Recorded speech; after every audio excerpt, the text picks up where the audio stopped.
Hello friends. Did you know that nearly 80% of those who watch my videos aren't subscribed? If you enjoy the content, I'd truly appreciate it if you hit that subscribe button. It helps a lot. Also, don't forget to leave a like and share your thoughts in the comments. Your interaction not only supports the channel's growth, but also helps these stories reach more people. Thank you all for being here. By the way, where are you watching from? Let me know in the comments.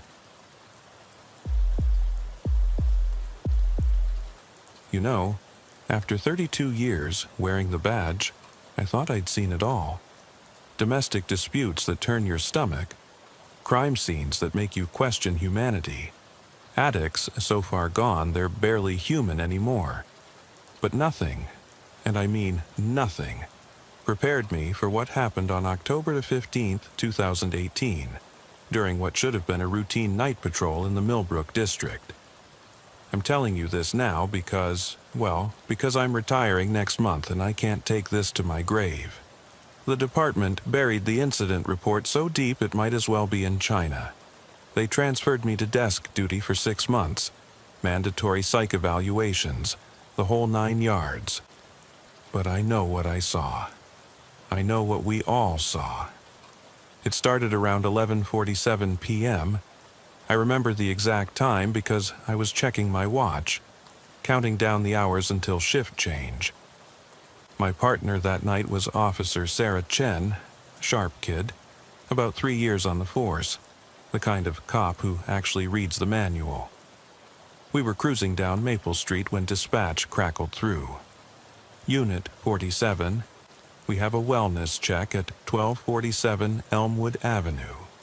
Elderly resident, neighbors, report no activity for several days. Possible 10 to 54 inches. A possible dead body. Great, just what you want 2 hours before you clock out. Copy that, dispatch. Unit 47 responding. Sarah flipped on the lights, no sirens for a welfare check, and we headed toward the old residential district. Elmwood Avenue was one of those streets where the houses were built in the 1920s. Big Victorian things with wraparound porches and too many shadows. Most of them had been converted to apartments years ago, but 1247 was still a single-family home. The place looked like something out of a horror movie. I'm not being dramatic. I mean, it literally looked like central casting had picked it for a ghost story. Peeling paint, overgrown yard, broken shutters hanging at odd angles. The kind of house kids dare each other to touch on Halloween. Cheerful place, Sarah muttered, grabbing her flashlight from the console. We approached the front door, and I knocked. 3 solid raps that echoed through the house. Police department, wellness check. Nothing. I knocked again, harder this time. Mrs. Henderson, we're here to check on you. That's when I heard it.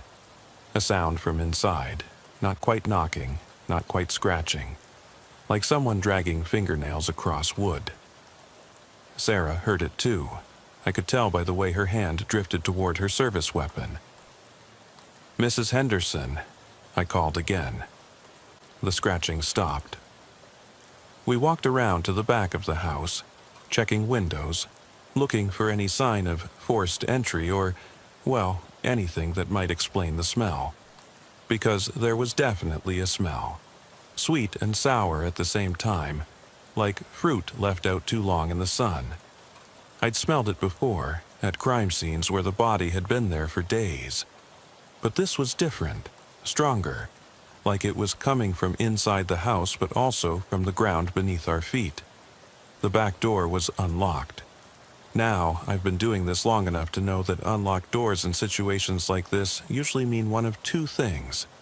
Either the person is inside and unable to respond, or someone else has been inside recently. Neither option fills you with confidence. Should we wait for backup? Sarah asked, and I could hear the uncertainty in her voice. She was good police, but she was still young enough to follow protocol instead of gut instinct. I should have said yes. God help me, I should have said yes. We're just checking on an elderly woman, I said instead. In and out 5 minutes. Famous last words. The door opened into a kitchen that looked like it belonged in a museum. Floral wallpaper, linoleum floors, appliances from the Carter administration. But everything was wrong. The refrigerator was humming too loudly, a deep mechanical drone that seemed to vibrate through the floorboards. The fluorescent light above the sink was flickering in a pattern that almost seemed deliberate. 3 quick flashes, pause, 3 quick flashes, pause. And that smell was stronger now, mixed with something else. Something that reminded me of the morgue, but also of electrical fires and ozone after a lightning strike. "Mrs. Henderson," I called out, my voice echoing through the house in a way that didn't make sense. The kitchen wasn't that big, but my voice seemed to bounce off walls that were farther away than they should be. That's when we heard the radio. It was coming from somewhere deeper in the house, playing what sounded like a talk show. But the voices were wrong, too slow, like a recording played at the wrong speed. And underneath it, barely audible, was something that sounded like crying, or maybe laughing. It was hard to tell. Sarah and I exchanged glances. She had her weapon drawn now, and I followed suit. We moved through the kitchen into a hallway lined with family photos. Normal stuff. Weddings, graduations, Christmas mornings. But in the flickering light from the kitchen, the faces seemed to be watching us. Not metaphorically, literally. Their eyes followed our movement, tracking left to right as we passed. The radio was coming from the living room. We could see the glow of it around the corner, painting the walls in shifting patterns of amber and red. As we got closer, I could make out what the voices were saying. "And the children just disappeared," one voice was saying. "Right from their beds, no signs of struggle, no evidence of forced entry, just gone." "How terrible," another voice responded. "Did they ever find them?" "Oh, yes. Yes, they found them. Pieces of them anyway, scattered through the woods like presents." I felt Sarah tense beside me. This wasn't a normal radio program. The voices were too clear, too close, like they were coming from inside the room with us. And there was something else, something that made my skin crawl. The voices sounded familiar. Not like people I knew, but like voices I'd heard before, in courtrooms and interrogation rooms and crime scenes. We rounded the corner into the living room, and that's when I saw her. Mrs. Henderson was sitting in her recliner, facing the radio. She was wearing a faded blue housecoat, her gray hair neatly arranged, hands folded in her lap. She looked perfectly normal, except for the fact that she'd been dead for at least a week. "Jesus Christ," Sarah whispered. The radio was an old thing, probably from the 1950s, with a large round dial and fabric speakers. But it wasn't plugged in. The cord was coiled neatly beside it on the end table, and it was still playing. "They say you can still hear them sometimes," the radio voice continued. "Late at night when the wind is just right, calling for their mothers." I reached for my radio to call it in, but all I got was static. Sarah tried hers, same thing. Dead air. Not even the usual background chatter from dispatch. Just white noise that seemed to echo the sound of Mrs. Henderson's breathing, if dead people could breathe. "We need to get out of here," Sarah said, and I agreed. This was beyond a wellness check. This was a crime scene, a coroner's case, something for people with more training and better equipment than 2 patrol officers with flashlights. But as we turned to leave, the radio stopped. The silence was absolute. No humming refrigerator, no flickering lights, no wind outside. Just dead. Heavy silence that seemed to press against your eardrums like deep water. Then Mrs. Henderson turned her head and looked at us. "I've seen a lot of dead bodies in my career. I know what death looks like. The way the skin changes color, the way the eyes cloud over. the way rigor mortis sets in, and Mrs. Henderson was dead, had been dead for days. But she was looking at us with eyes that reflected our flashlight beams like a cat's, and her mouth was moving, shaping words we couldn't hear. Sarah made a sound. Not quite a scream, not quite a sob. Something primal and terrified that I'd never heard from her before. I grabbed her arm and pulled her toward the hallway, but the house had changed. The corridor we'd walked through 5 minutes earlier now stretched out in front of us like a tunnel.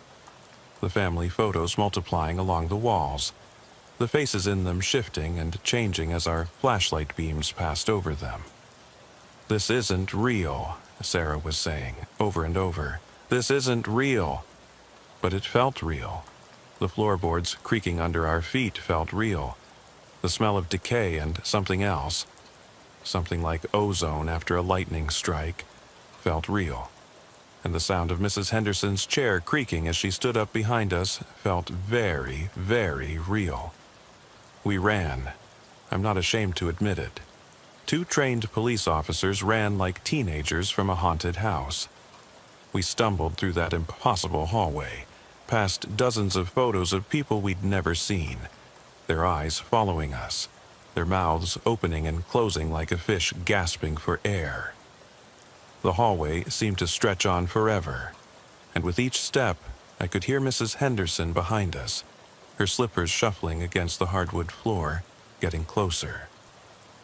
The kitchen door seemed miles away, but we finally reached it, burst through it, and found ourselves in the backyard. The October air hit us like a slap, cold and clean and beautifully normal. Our radios crackled back to life, dispatch asking for our status. Unit 47, we have a 1054 at 1247 Elmwood, I managed to say. Requesting backup and the coroner. Copy that, Unit 47. ETA on backup is 7 minutes. 7 minutes. We waited in the patrol car, neither of us speaking, both of us staring at the house. The windows were dark now, and there was no sound from inside. No radio, no movement, nothing.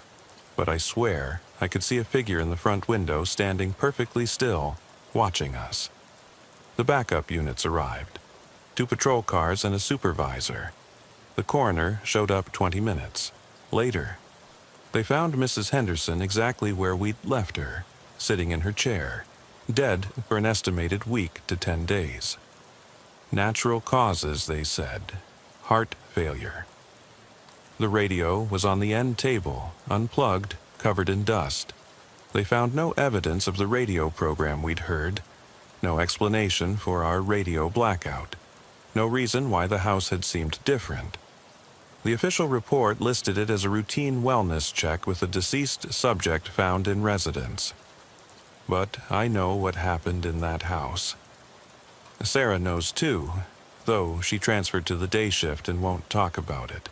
She won't even make eye contact when we pass in the hallway. The thing that haunts me, and I mean that literally, is what Mrs. Henderson was trying to tell us. I've thought about it every night since then, lying in bed, staring at the ceiling. Her mouth was moving, shaping words, and I think she was trying to warn us. About what? I don't know. But 3 weeks later, a family of 4 disappeared from their home, 2 streets over from Elmwood Avenue. No signs of struggle, no evidence of forced entry. Just gone. They found pieces of them scattered through Miller's Woods. I requested a transfer to the day shift after that. They approved it without question. I think they were relieved to have me away from night patrol, away from the Millbrook district, away from houses where the dead sit in their chairs and radios play programs from nowhere. But sometimes late at night I still hear that radio. Not in the station, not in my house, but in my head. And sometimes, when the wind is just right, I can almost make out what Mrs. Henderson was trying to tell us. I think she was trying to say, don't let them find you. The psychological evaluation came 3 days after the incident. Dr. Patricia Morrison, department shrink, sat across from me in her sterile office with its beige walls and motivational posters about resilience. She had my file spread out in front of her like evidence at a crime scene. "Tell me about the house, Detective Walsh," she said, pen poised over her notepad. "In your own words." In my own words. Like there were other words I could use. Like someone else could describe what we saw in that living room. What we heard coming from that unplugged radio. What we felt when Mrs. Henderson turned her dead eyes toward us. "It was a routine wellness check," I started, the lie tasting bitter in my mouth. Nothing about that night had been routine. Dr. Morrison nodded, made a note. "And you mentioned in your preliminary report that you experienced some unusual sensations while inside the residence." Unusual sensations. That's what they were calling it. Not the truth. Not the fact that a dead woman had stood up from her chair and followed us down a hallway that changed shape like a living thing. Unusual sensations. The house felt wrong, I said finally. From the moment we walked in. The temperature, the sounds, the way our voices echoed, it didn't feel like a normal house. And Officer Chen experienced these same feelings. You'd have to ask her, but I knew she wouldn't. Sarah had already been through her evaluation, had already been cleared for duty with a recommendation for stress management counseling. She'd learned to give the right answers, to describe everything in terms of environmental factors and psychological stress. Smart girl. Dr. Morrison leaned forward. "Detective Walsh, you've been with the department for 31 years. You've seen trauma, violence, situations that would break most people. But this one house, this one call, has affected you differently. Can you help me understand why?" Because Mrs. Henderson was still talking. That's what I wanted to tell her. Because every night since October 15th, I'd been hearing that scratching sound. Those fingernails dragging across wood. Because I'd started avoiding the Millbrook district entirely, taking longer routes to calls, finding excuses to patrol other areas. Because Sarah had started calling in sick more often, and when she was at work, she jumped at every shadow, every unexpected noise. But I couldn't say any of that. Not if I wanted to keep my badge, my pension, my reputation intact. "I don't know," I said instead. "Maybe you're right.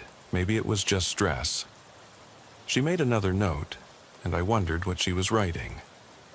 Probably something about defensive responses and denial. She closed the file and gave me that practice smile that therapists perfect in graduate school. "I'm going to recommend you for return to full duty," she said, "with the understanding that you'll attend weekly stress management sessions for the next month." I nodded, shook her hand, and walked out of her office feeling like I'd just lied under oath, which, in a way, I had. The stress management sessions were a joke, breathing exercises and meditation techniques taught by a perky counselor who looked like she'd never seen anything worse than a parking ticket. But I attended every one, played the part of the grateful officer learning to cope with the pressures of the job, and all the while the scratching got louder. It started small. I'd be filling out paperwork at my desk and hear something that sounded like mice in the walls. I'd be at home watching television and catch a sound from the kitchen that made me check the windows, make sure they were locked. My wife noticed first. "You're not sleeping," Linda said one morning over coffee. "You wake up every hour, listening for something." She was right.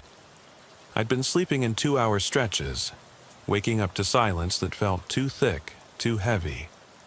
The kind of silence that makes you hold your breath and strain your ears for sounds that shouldn't be there. "Work stuff," I told her. "It'll pass." But it didn't pass. If anything, it got worse. The scratching became more frequent, more insistent. And sometimes, late at night when Linda was asleep beside me, I could swear I heard that radio playing. Faint and distant, but unmistakably the same voices, the same slow cadence, the same terrible stories about children disappearing and being found in pieces. I started researching the house on Elmwood Avenue. Not officially. The case was closed. Mrs. Henderson was buried, and the property had been sold to a developer who planned to tear it down and build condos. But I had access to records, and I had questions that wouldn't let me sleep. The house had been built in 1923 by a doctor named Edmund Blackwood. He'd lived there with his wife Margaret and their 2 children until 1941, when the family had simply vanished. No bodies were ever found, no evidence of foul play, no explanation for their disappearance. The house had sat empty for 3 years before being sold to the Henderson family. Mrs. Henderson, Dorothy was her first name, had lived there for 74 years. She'd raised 4 children in that house, buried her husband from that house, watched her own children grow old and move away from that house. She died alone in her recliner, watching that old radio, and according to the coroner's report, she'd been dead for 9 days before we found her. 9 days of sitting in that chair, alone in that house. 9 days of silence. Or maybe not silence. I kept digging, calling in favors from friends at the county clerk's office, at the library, at the historical society. What I found made my hands shake as I read it. The Blackwood family hadn't been the first to disappear from that house. In 1928, 5 years after it was built, the original owner, a businessman named Charles Ashford, had reported strange sounds coming from the walls. Scratching, he'd told police, like someone trapped inside, trying to get out. He'd hired contractors to open up the walls, but they'd found nothing. The sounds had continued until Ashford moved out 3 months later. The house had been sold to a young couple named the Gregorys in 1929. They'd lasted 6 months before reporting the same sounds to police. Then they'd been found dead in their bedroom, apparently from carbon monoxide poisoning, though no source for the gas was ever identified. After the Gregorys, the house had sat empty until Dr. Blackwood bought it in 1931. He'd lived there for 10 years before he and his family vanished. Then the Hendersons had moved in, and they'd stayed for 3/4 of a century. But what if they hadn't been alone all that time?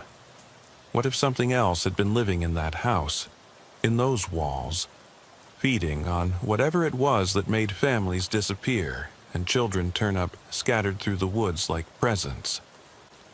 I was thinking about this 2 weeks after my psychological evaluation when dispatch sent me to Miller's Woods. Someone had reported finding what looked like clothing near the old hiking trail. Children's clothing. It was Sarah's case. She was back on night shift, having apparently convinced the department that she was fine. But she'd called in sick again, and they needed someone to secure the scene until the detectives arrived.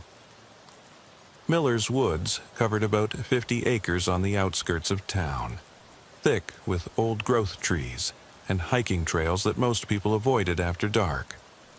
It was the kind of place where teenagers went to drink beer and scare each other with ghost stories. It was also where they'd found pieces of the Morrison family 3 weeks after they'd disappeared from their home on Oak Street. The clothing was about 1/4 mile into the woods, hanging from the branches of an old oak tree like Christmas ornaments. A small red jacket, torn and dirty. A pair of child's sneakers, the laces cut. A backpack with cartoon characters on it. Empty, except for a school lunch that had been rotting for weeks. I radioed it in and waited for the detectives, standing guard over evidence that made my skin crawl. The woods were too quiet, the kind of quiet that makes you check over your shoulder every few seconds. And as I stood there in the growing darkness, listening to the wind move through the trees, I started to hear something else. Scratching.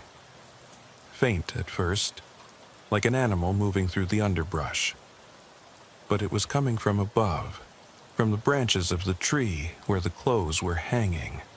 The sound of fingernails dragging across bark, desperate and persistent. I looked up into the canopy, my flashlight beam cutting through the darkness, and for just a moment, just a split second, I saw something that made my blood freeze. A child's face, pale and wide-eyed, staring down at me from the branches.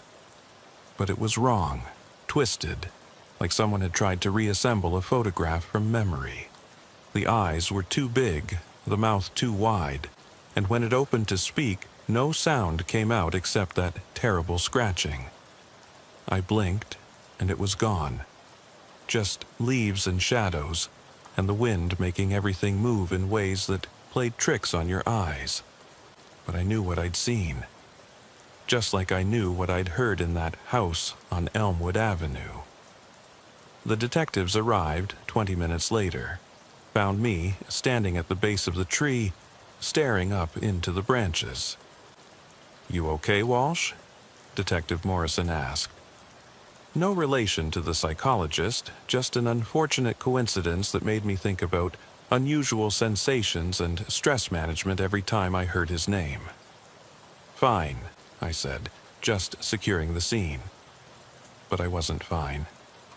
I was starting to understand that whatever was happening to me, whatever had started in Mrs. Henderson's living room, wasn't going to end with therapy sessions and breathing exercises. It was going to follow me, the way it had followed the families who'd lived in that house, the way it was following Sarah even though she wouldn't admit it. Something was hunting in Millbrook, and it had been hunting for a very long time. The question wasn't whether I was losing my mind. The question was whether I was going to be next. The Morrison family had lived at 1843 Oak Street for 6 years before they disappeared. Tom Morrison worked at the bank. His wife Jennifer taught the 3rd grade at the elementary school, and their twins, 8-year-old Michael and Emma, were the kind of kids who waved at police cars and drew pictures of firefighters. Normal family, normal life, normal house in a normal neighborhood. Until they weren't. I drove past their house the day after we found the clothes in Miller's Woods. Couldn't help myself. The place looked abandoned already, even though it had only been empty for 3 weeks. Yellow crime scene tape still fluttered from the front porch, and newspapers had piled up on the walkway despite the fact that someone should have stopped delivery by now. The windows were dark, but as I sat in my patrol car across the street, I could swear I saw movement inside. Just a shadow passing by the living room window, quick and furtive, like someone trying not to be seen. I radioed dispatch. Unit 47, requesting a supervisor at 1843 Oak Street. Possible break-in.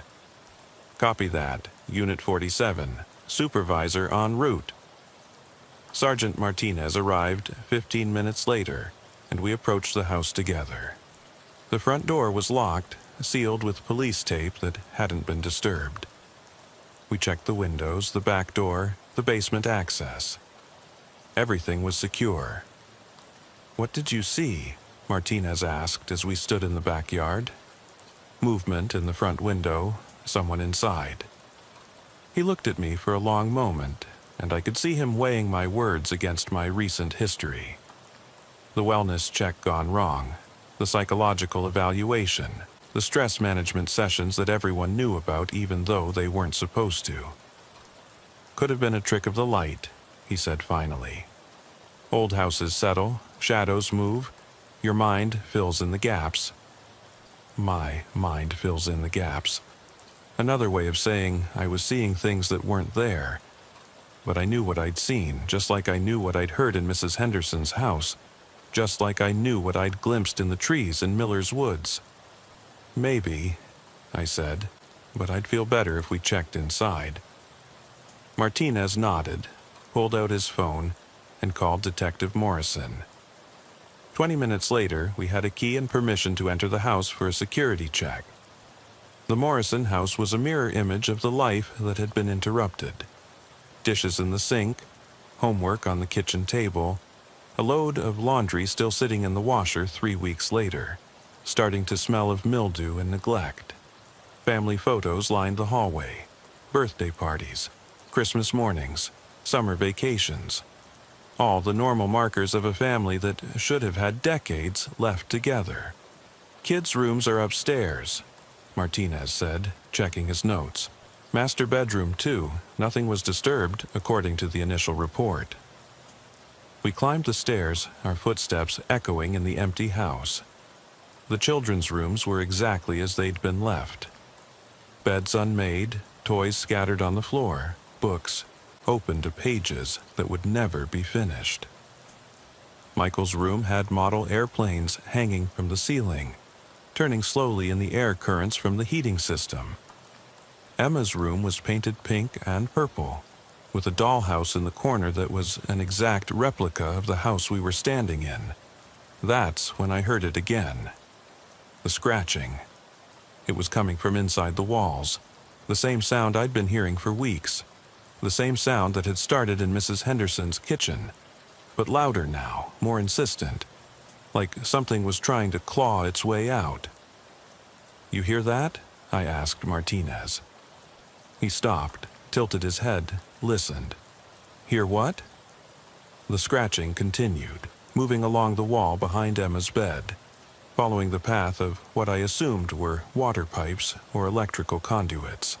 But it sounded too deliberate, too purposeful to be anything structural. Scratching in the walls.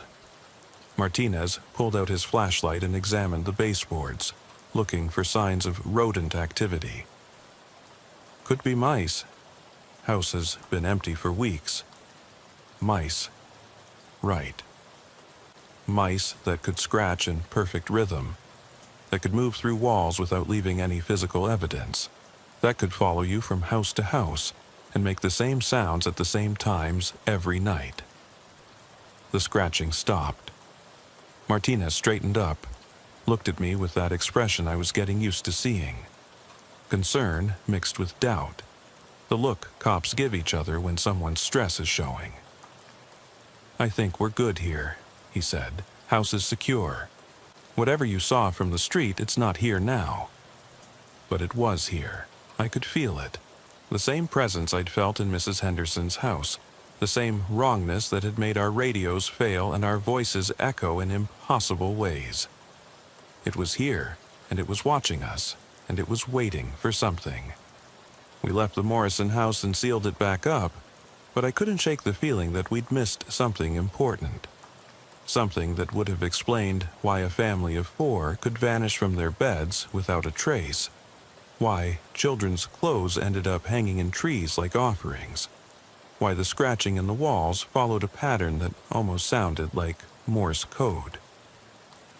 That night, I couldn't sleep. Linda had given up asking what was wrong, had started sleeping in the guest room to avoid being woken up by my restlessness.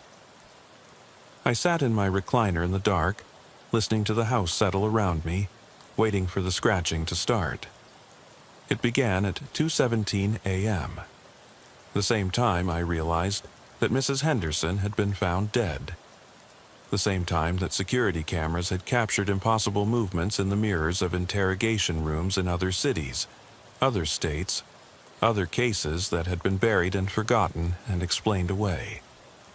The scratching came from inside the walls of my own house now, moving through the space behind the living room, following the path of electrical wires and water pipes, but also following something else, something that connected my house to the Morrison house, to Mrs. Henderson's house, to every other place where families had disappeared and children had been found in pieces. I got up, followed the sound through my house, pressing my ear to walls, trying to trace the source. It led me to the basement, to a section of wall behind the water heater where the scratching was loudest. I grabbed a hammer from my toolbox and started knocking holes in the drywall, following the sound, trying to find whatever was making it. Behind the drywall was insulation. Behind the insulation was a gap between the studs, and in that gap I found something that made my hand shake as I pulled it out. A child's drawing, done in crayon and construction paper. It showed a house, my house, with stick figures inside. A man and a woman in one room, sleeping, and in another room, a smaller figure with wide, staring eyes and a mouth opened in a silent scream. At the bottom of the page, in a child's careful handwriting, were the words, "He lives in the walls now." The drawing wasn't signed, but I recognized the style from the evidence photos I'd seen from the Morrison house. Emma Morrison had been an artist, always drawing pictures of her family, her house, her life. Pictures that her teacher had described as unnaturally detailed for an 8-year-old, with a sophistication that had made the other teachers uncomfortable.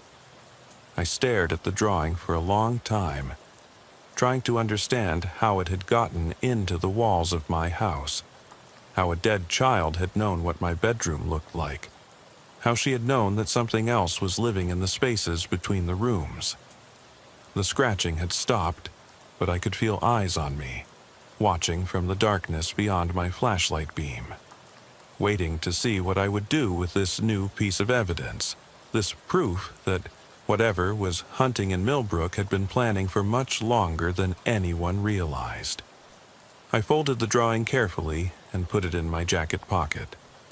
Then I went upstairs, got my service weapon, and sat back down in my recliner to wait for dawn. Because I was beginning to understand that Mrs. Henderson hadn't been trying to warn us about something that might happen. She'd been trying to warn us about something that was already happening, something that had been happening for decades, moving from house to house, family to family, feeding on whatever it was that made children disappear and parents go mad with grief. Something that had been waiting for the right moment to show itself, and the right people to show it to. Something that had chosen us. The next morning, I called in sick for the first time in 7 years. Linda was already at work, the house was empty, and I needed time to think without dispatch calling me to another wellness check or another missing family, or another set of children's clothes hanging from trees like Christmas ornaments from hell. I spread everything out on the kitchen table. Emma Morrison's drawing, copies of the incident reports from the Elmwood Avenue house, photos from the crime scenes in Miller's Woods, a timeline I'd been building in my head for weeks, connecting dates and addresses, and disappearances that went back to 1923. The pattern was there, if you knew how to look for it. Every 7 to 10 years, another family would vanish from the Millbrook district, not all at once. That would have attracted too much attention. But one by one, households would report strange sounds. Children would wake up screaming about something in their walls, and then they'd be gone. The Ashfords in 1928, the Gregorys in 1929, the Blackwoods in 1941, the Prescotts in 1952, the Kowalskis in 1963. The list went on. Family after family, decade after decade, each disappearance explained away, or forgotten, or filed under unsolved cases that gathered dust in basements. But Mrs. Henderson had lived in that house for 74 years. She'd seen all of it, heard all of it, known all of it. And somehow, she'd survived when everyone else had vanished. Why? I stared at her photo from the case file. A driver's license picture from 2015, 3 years before we found her dead in her chair. Ordinary woman, gray hair, kind eyes, the sort of person who baked cookies for neighborhood children and fed stray cats. Nothing special about her except for one thing. She'd lived alone. The thought hit me like a physical blow. All the other families, all the other disappearances, they'd involved children. Parents and children together, or just children on their own. But Mrs. Henderson had been alone in that house for the last 15 years, ever since her husband died. Her children were grown and gone, living their own lives in other cities, other states. She'd been alone, and she'd lived, which meant whatever was hunting in Millbrook needed children. fed on children. Took children and left behind pieces in the woods and drawings in the walls that shouldn't exist. My phone rang, making me jump. Dispatch. Walsh, I know you called in sick, but we need you. Missing persons case high priority. I'm off duty, I said, but I was already reaching for my badge and weapon. Family of 3, 1456 Cedar Lane. Neighbors reported they haven't seen them in 2 days. Front doors standing open. Cedar Lane was 6 blocks from Elmwood Avenue. 6 blocks from Mrs. Henderson's house, where we'd found her dead in her chair, listening to voices on an unplugged radio. I'll be there in 20 minutes. I folded Emma Morrison's drawing and put it back in my jacket pocket, grabbed my keys, and drove toward what I knew would be another empty house, another crime scene, another family that had simply vanished in the night. The house at 1456 Cedar Lane was a small ranch-style home, with a well-maintained yard and a minivan in the driveway. The front door was indeed standing open, swaying slightly in the morning breeze. Patrol cars were already on scene, and I could see uniformed officers talking to neighbors on the sidewalk. Officer Martinez, no relation to the sergeant, met me at the crime scene tape. Kowalski family, he said, checking his notes. Robert, age 34, works at the lumber yard. Susan, age 31, substitute teacher. Daughter Casey, age 6. Neighbors say they saw the family yesterday evening. Everyone seemed normal. Any sign of forced entry? Negative. Door was open when the neighbor found it this morning, but no signs of struggle inside. House is clean, no evidence of violence. I ducked under the tape and walked toward the open door, but stopped when I heard it. Faint, almost inaudible, but unmistakable. Scratching. It was coming from inside the house, the same rhythmic sound I'd been hearing for weeks. But this time, it was accompanied by something else. Something that made my blood run cold, a child's voice, singing. The same nursery rhyme over and over, so quiet I had to strain to hear it. Ring around the rosy, pocket full of posies, ashes, ashes, we all fall down. Martinez was still talking, describing the scene, the timeline, the preliminary search. But I wasn't listening anymore. I was walking toward that open door, toward the sound of a dead child singing in an empty house. The living room was normal. Furniture in place, television on but muted. Coffee table covered with coloring books and crayons. A half-finished puzzle spread out on the floor, showing a picture of a family picnic in the woods. The singing was coming from down the hallway. I followed it past family photos, past a bathroom with towels still damp from morning showers, past a master bedroom where the bed was unmade and clothes were laid out for a day that would never come. The child's room was at the end of the hall. Pink walls, white furniture, stuffed animals arranged carefully on the bed. And sitting in the corner, facing away from the door, was a little girl with dark hair. "Casey?" I called softly. She didn't turn around, just kept singing, her voice getting slower and more distorted with each repetition. Ring around the rosy. I stepped into the room, hand on my weapon, but not drawing it. What was I going to do? Shoot a 6-year-old girl? "Casey, sweetheart, I'm a police officer. Are you okay?" She stopped singing. The silence that followed was worse than the nursery rhyme, thick and heavy and wrong. I could hear the other officers outside calling my name, asking for my location, but their voices seemed to be coming from very far away. "Casey?" She turned around. It wasn't Casey Kowalski. It wasn't any child who had ever been alive. The face that looked at me was pale and distorted, features blurred like a photograph left in water. But the eyes were bright and aware, and when she smiled, I could see too many teeth.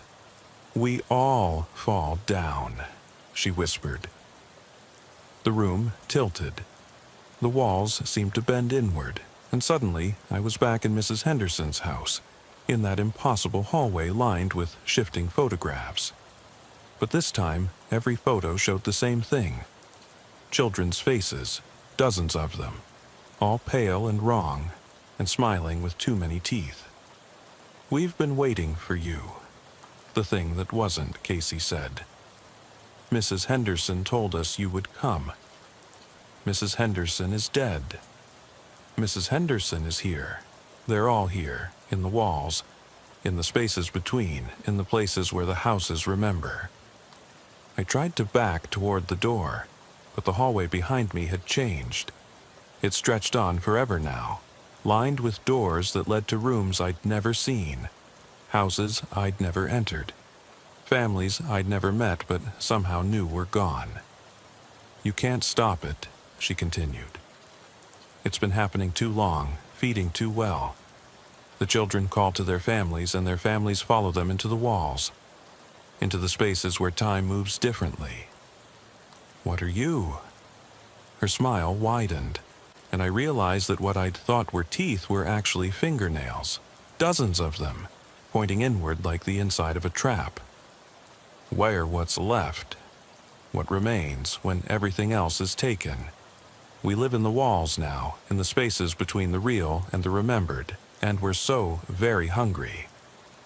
The scratching started again, all around me now, coming from every surface, every wall, every door. The sound of fingernails dragging across wood, desperate and persistent and endless. "Ring around the rosy," she sang again, but now her voice was joined by others. Dozens of children's voices, all singing the same nursery rhyme, all getting slower and more distorted until the words became meaningless noise. I ran, through that impossible hallway, past those terrible doors, toward a kitchen that might have been Mrs. Henderson's or the Morrisons' or my own. The voices followed me, getting louder, more insistent, until they weren't singing anymore but screaming. And underneath it all, I could hear Mrs. Henderson's voice, clear as day, saying the words she'd been trying to tell us that night in her living room. "Don't let them find you." But it was too late for that. They'd already found me. They'd been finding me since the moment I'd walked into 1247 Elmwood Avenue, since the moment I'd heard that unplugged radio playing programs that couldn't exist.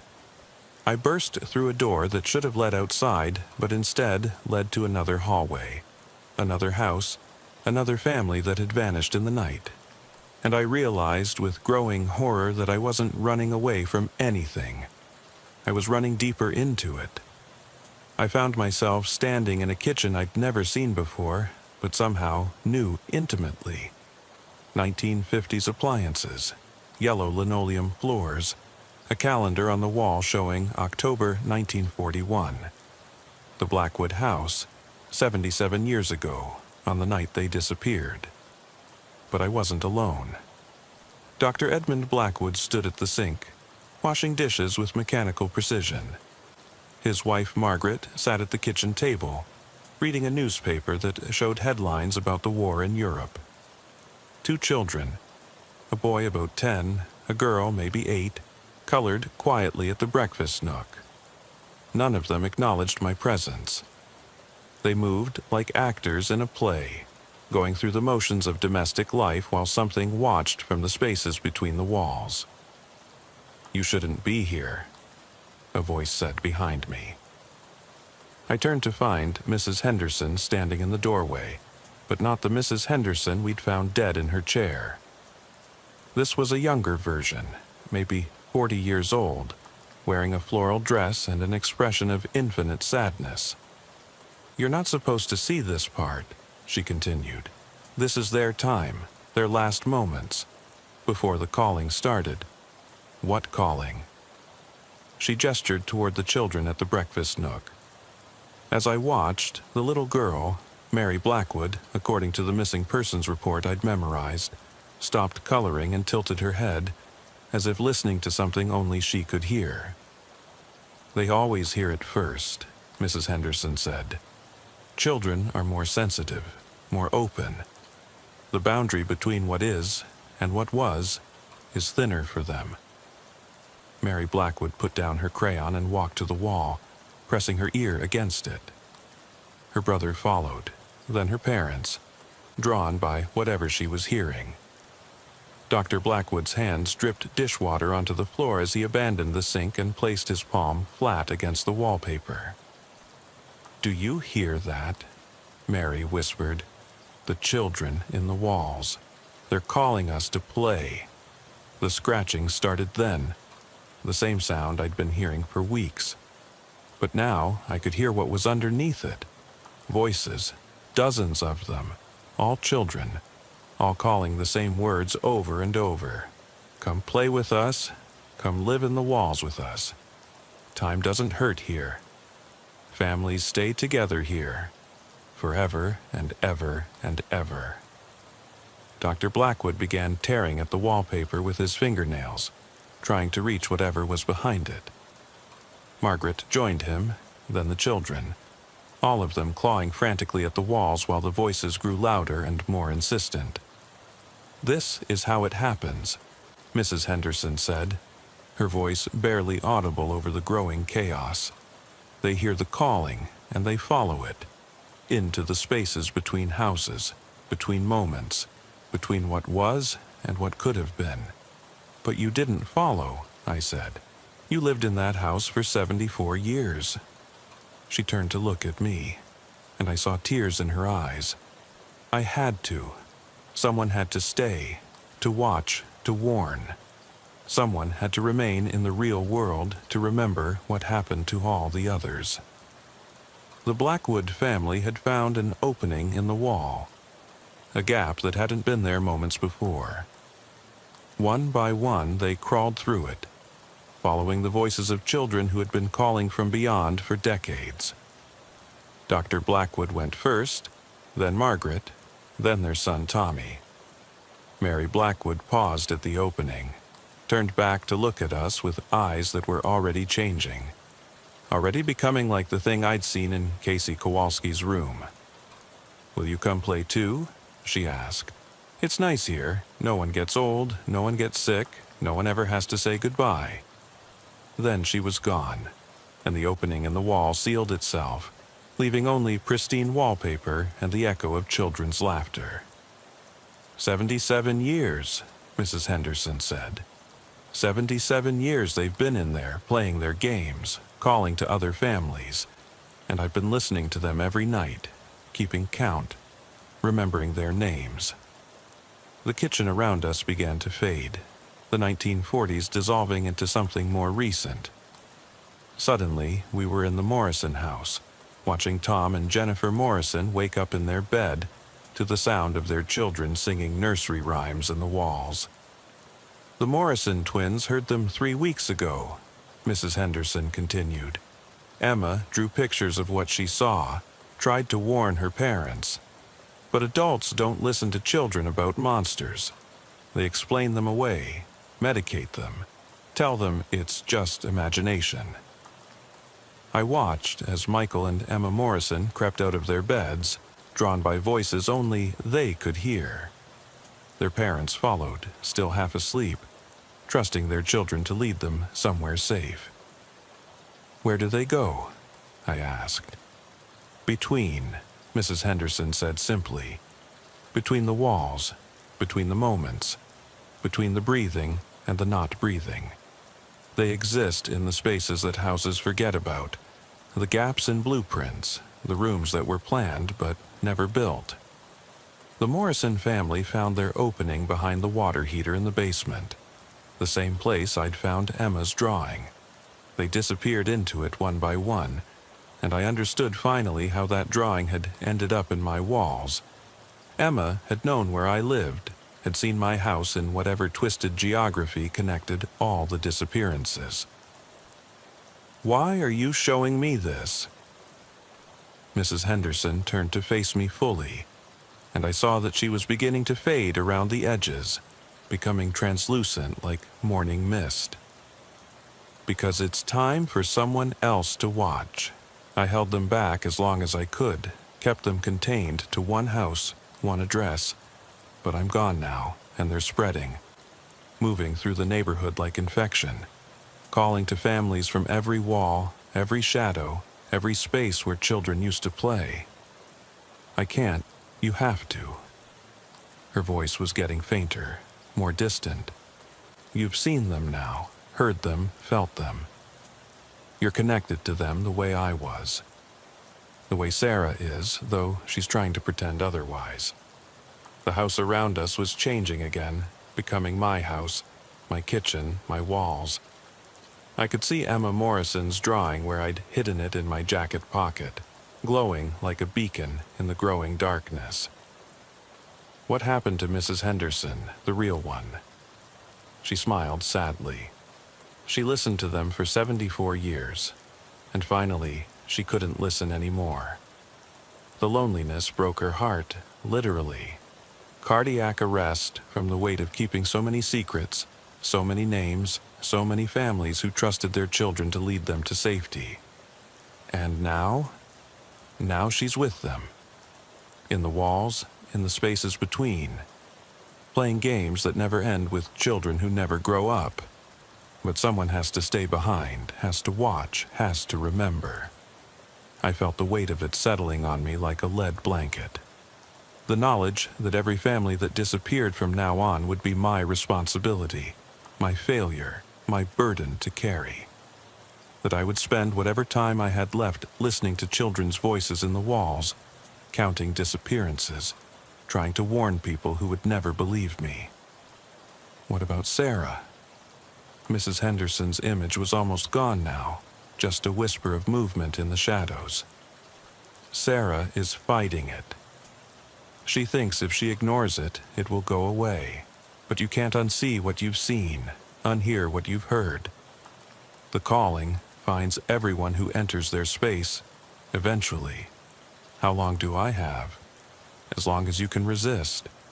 As long as you can remember that the real world still exists, still matters. As long as you can carry the weight of their names without letting it crush you. She was gone then, leaving me alone in my kitchen with the sound of scratching in the walls and the weight of 77 years of disappeared families pressing down on me like the darkness between houses. I pulled out Emma Morrison's drawing and looked at it again. The stick figure with the wide staring eyes and the open mouth. The words at the bottom, "He lives in the walls now." Not he, them, all of them. Hundreds of children and their families, existing in the spaces between moments, calling to new families to join their eternal games. And me, standing alone in my kitchen at 3 a.m, listening to their voices and understanding finally what Mrs. Henderson had been trying to tell us that night in her living room. Don't let them find you. But they had found me. They had found Sarah. They had found everyone who had ever responded to a call at 1247 Elmwood Avenue. The question now was how long I could hold them back before the weight of their voices broke my heart the way it had broken hers. The scratching was getting louder. Sarah called me at 4:17 a.m., 3 days after I'd stood in Mrs. Henderson's kitchen watching the Blackwood family disappear into the walls. Her voice was shaking, barely above a whisper. "Mike, I need you to come to my apartment. Something's wrong." I'd been sitting in my recliner, hadn't slept in 36 hours, listening to the sounds moving through my walls like a migration of something that had never been alive. The voices had been getting clearer, more distinct. I could make out individual words now, fragments of conversations between children who had been playing the same games for decades. What kind of wrong? Just, please. 1247 Oak Street, apartment 3B. And Mike, don't use the front entrance. Come up the fire escape. The line went dead. Oak Street, 4 blocks from Elmwood Avenue, 6 blocks from Cedar Lane where the Kowalski family had vanished. I was beginning to understand that geography mattered in ways I'd never considered before. That there were invisible lines connecting these houses, these disappearances, these spaces where families went to play games that never ended. I drove through empty streets, past houses where normal people slept normal sleep, dreaming normal dreams. People who would wake up in a few hours and go to work and come home and never know that something was hunting in their neighborhood, calling to their children from the spaces between walls. Sarah's apartment building was a converted Victorian, the kind of place where young cops lived when they were starting out, saving money for houses in safer neighborhoods. The fire escape was rusty and protested every step, but it held my weight as I climbed to the third floor. Sarah was waiting at the window, still in her uniform from the previous shift. Her eyes were red-rimmed and wild, the look of someone who hadn't slept in days. "Thank God," she said, helping me through the window. I didn't know who else to call. Her apartment was small, neat, the kind of place that said its occupant was rarely home. But something was wrong with the proportions. The living room seemed too long, the kitchen too narrow, as if the walls had shifted when no one was looking.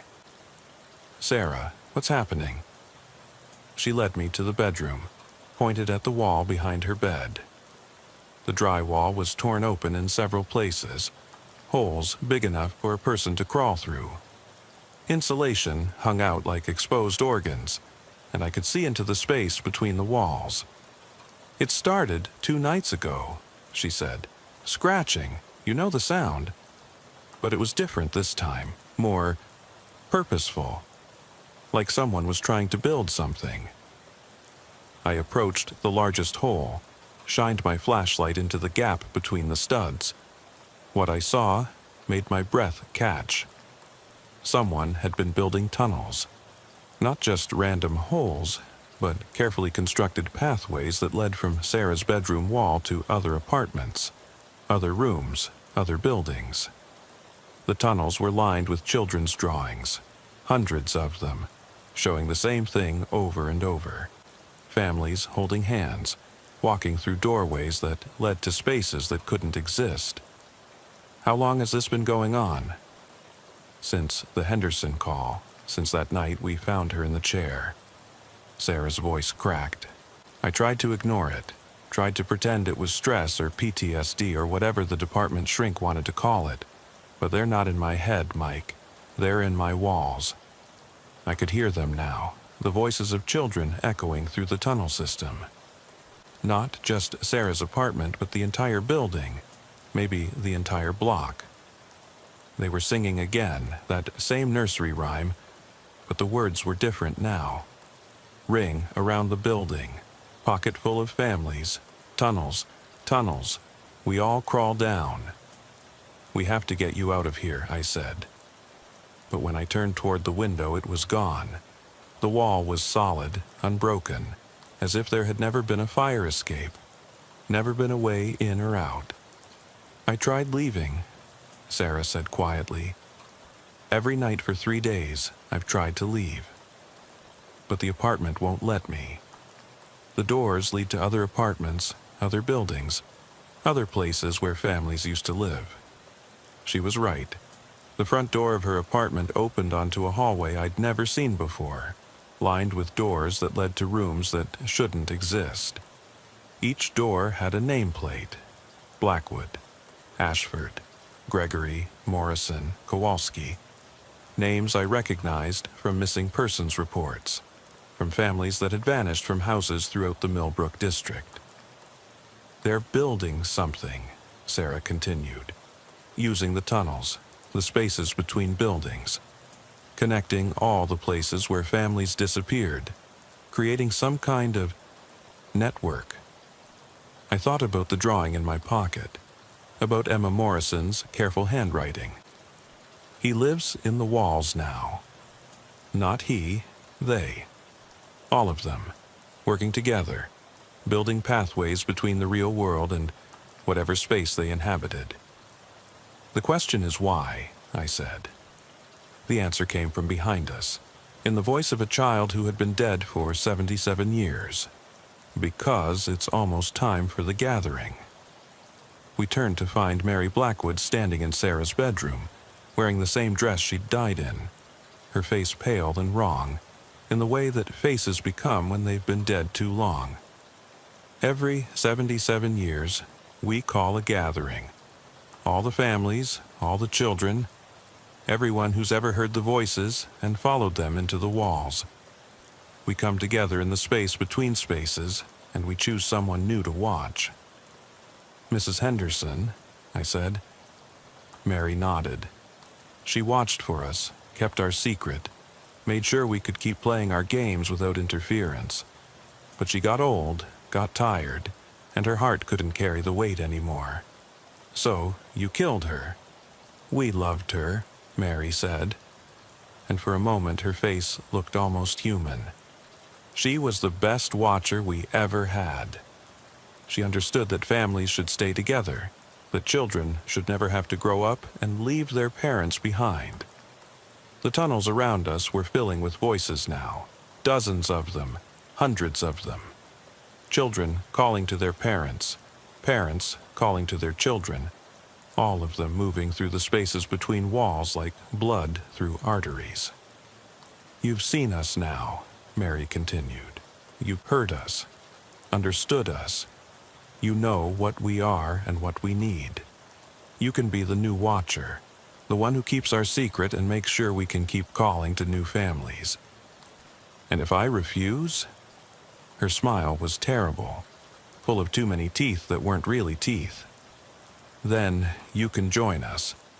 You and Officer Chen can play games with us forever, and we'll find someone else to watch. Someone who won't resist as long, won't fight as hard. I looked at Sarah, saw the decision forming in her eyes. She was thinking about it, considering the offer. 77 years of carrying the weight of disappeared families, of listening to children's voices in the walls, of slowly going insane from the responsibility, or eternity playing games that never ended with children who never grew up. There's a third option, I said. Mary Blackwood tilted her head, curious. We tell people, we break the pattern. We make sure everyone knows what's hunting in Millbrook. Her laughter was like broken glass. Who would believe you? Who would listen to two cops who've been seeing things, hearing voices, filing reports about impossible events?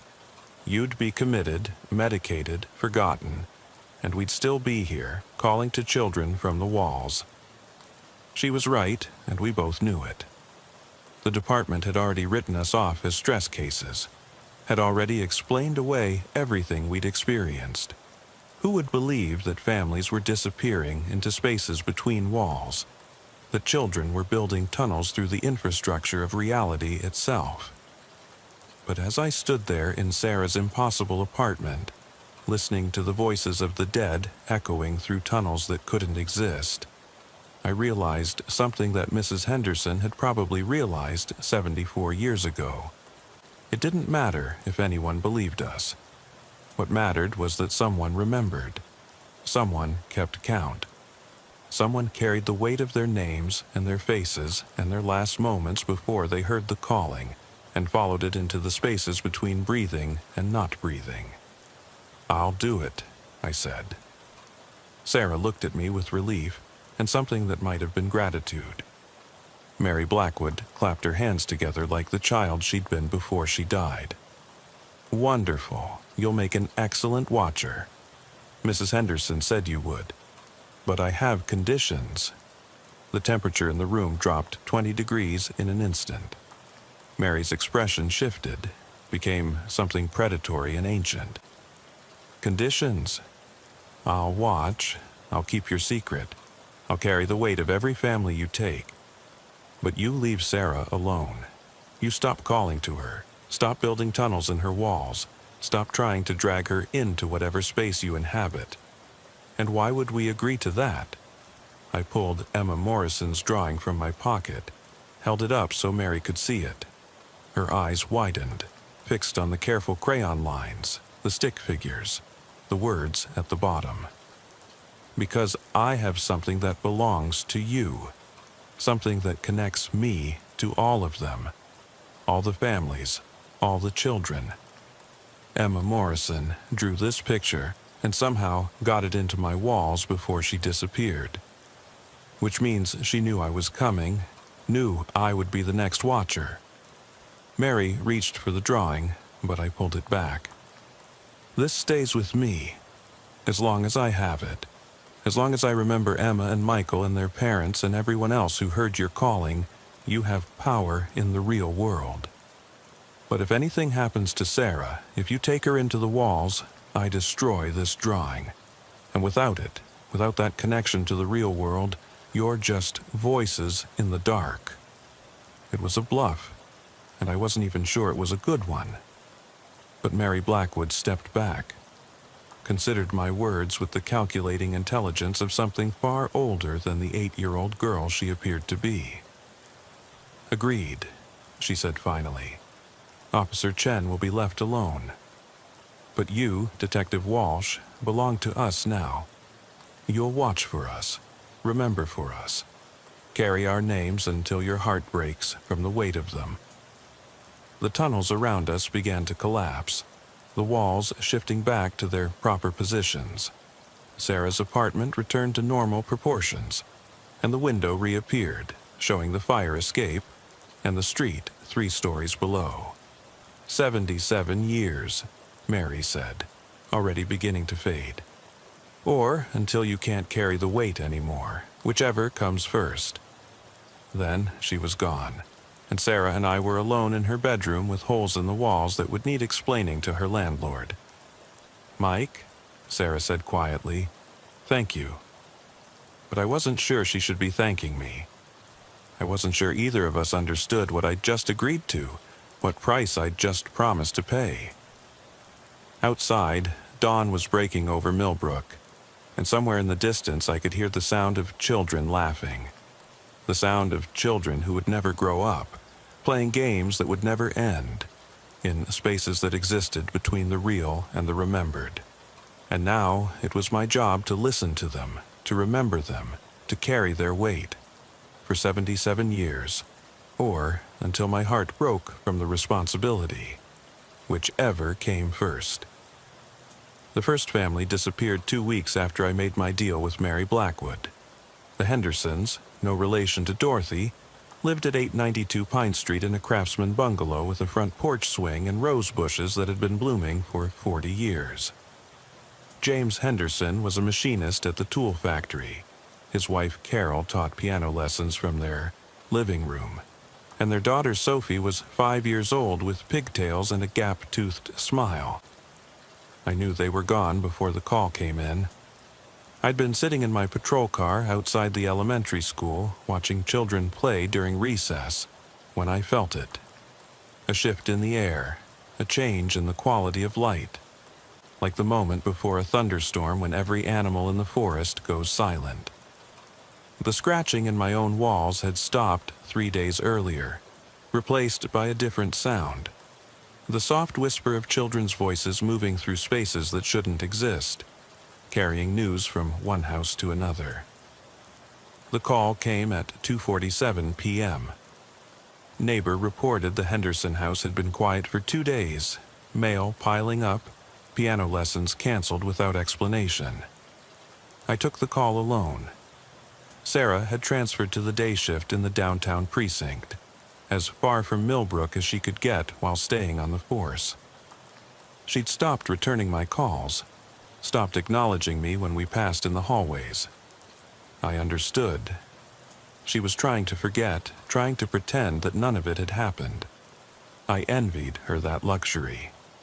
The Henderson house looked normal from the outside. Newspaper on the walkway, lights on inside.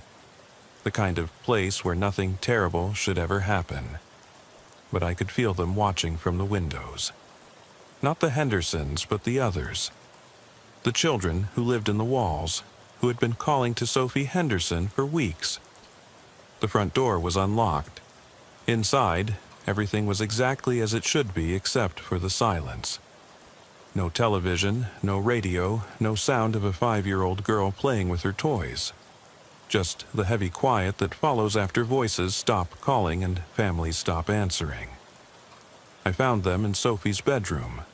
The wall behind her bed had been opened from the inside, carefully carved away to create a doorway just large enough for a family to walk through single file. James Henderson's work clothes were folded neatly on Sophie's dresser. Carol's wedding ring sat on the nightstand next to a half-finished glass of water, and on the pillow, written in a child's careful handwriting, was a note. "We went to play with the children in the walls. Don't worry about us. Time doesn't hurt here." I stared at that note for a long time, holding it in my hands that were already beginning to shake. The first entry in what I knew would become a very long ledger. The first family whose names I would carry, whose faces I would remember, whose disappearance would become my responsibility. I sealed the house, filed the report, attended the meetings where other detectives discussed possibilities: kidnapping, murder-suicide, witness protection. I nodded at the right times, made the right sounds, and never mentioned the doorway in the wall, or the note on the pillow, or the voices I could hear singing lullabies in the spaces between rooms. That night, I started the list. Henderson, James, 34, machinist Henderson. Carol, 31, piano teacher Henderson. Sophie, 5, kindergarten student. I wrote their names in a composition notebook I bought at the drugstore, along with the date they disappeared and everything I could remember about them. It seemed important to get the details right, to make sure they were remembered as real people who had lived real lives before they heard the calling.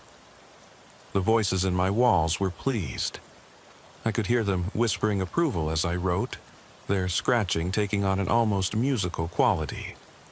They liked having a watcher again, someone to keep their records, someone to bear witness to their endless games.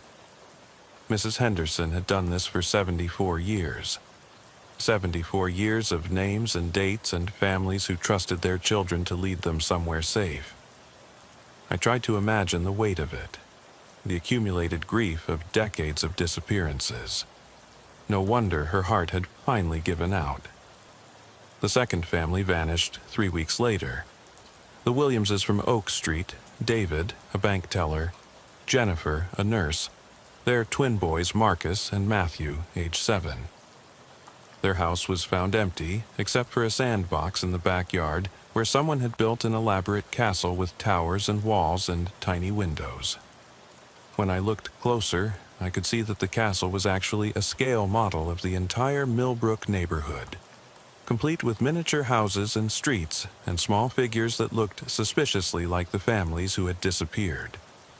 Williams, David, 29, bank teller Williams, Jennifer, 27, registered nurse Williams, Marcus, 7, second grade, Williams, Matthew, 7, second grade. The list grew longer. Thompson family in November. Parents, Sarah and Michael. Daughter Emma, age 6, found their house empty except for crayon drawings on every wall showing the same thing. Children holding hands in a circle, dancing around something that might have been a house, or might have been a doorway, or might have been the mouth of something too large to see completely. Rodriguez family in December. Father Luis, Mother Maria, son Carlos, age 8, daughter Isabella, age 5. Their house smelled of birthday cake when I entered it, and there was evidence of a party in the living room. Balloons, streamers, a cake with 5 candles that had burned down to nothing. But no people. Just a video camera still recording, showing 6 hours of an empty room where phantom voices sang "Happy Birthday" to a child who was no longer there. Each time, I added their names to the list. Each time, I felt the weight of responsibility settling deeper into my bones. And each time, the voices in the walls grew stronger, more confident, more numerous. By spring, I could hear entire conversations. Children describing the games they played in the spaces between houses, parents discussing the strange geography of their new home, families planning reunions with relatives who had disappeared decades earlier. They spoke of time differently there. years that passed like minutes, minutes that stretched like years, seasons that changed according to the wishes of the children rather than the rotation of the earth. Linda left me in March. I don't blame her.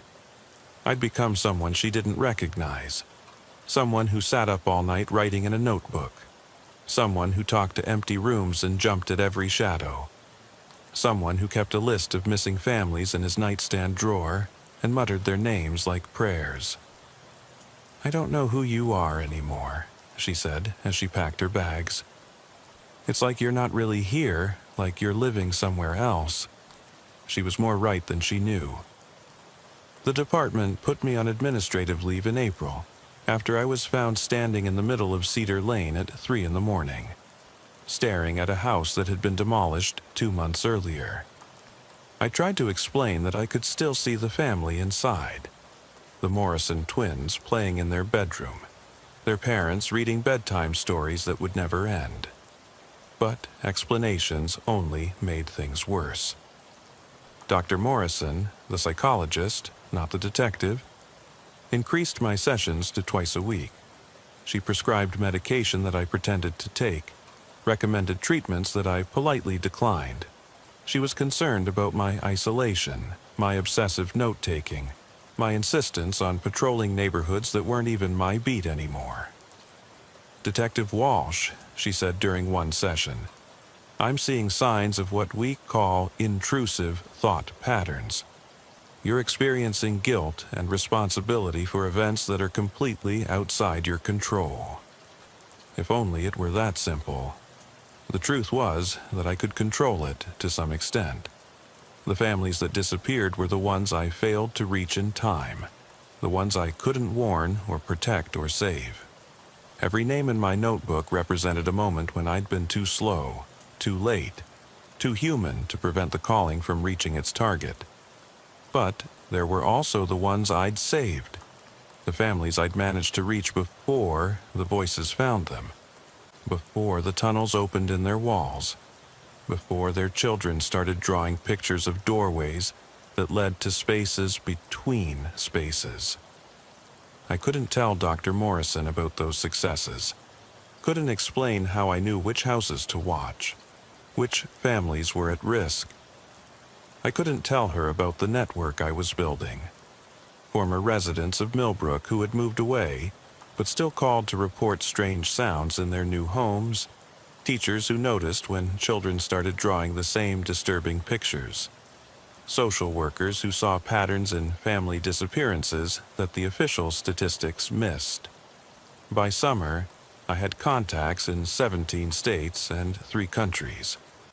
People who had witnessed something they couldn't explain, who had lost families to circumstances that made no sense, who had heard children singing in walls that should have been empty.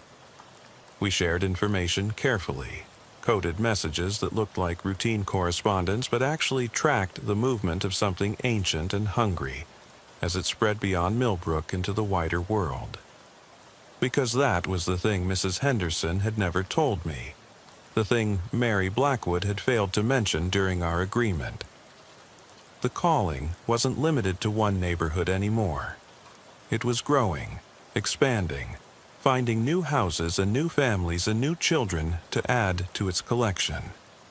What had started as a localized phenomenon in Millbrook was becoming something larger, something that crossed state lines and international borders, something that fed on the fundamental human need for family, for belonging, for children who would never have to grow up and leave their parents behind.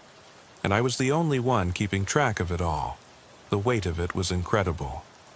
Not just the families from Millbrook, but families from Portland and Phoenix and Pittsburgh, from Toronto and London and Sydney. Children from every continent except Antarctica, all of them hearing the same calling, all of them leading their families into spaces that existed between the real and the remembered.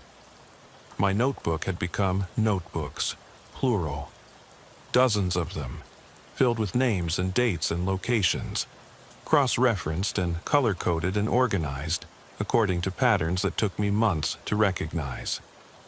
The calling moved in cycles, roughly following the school year.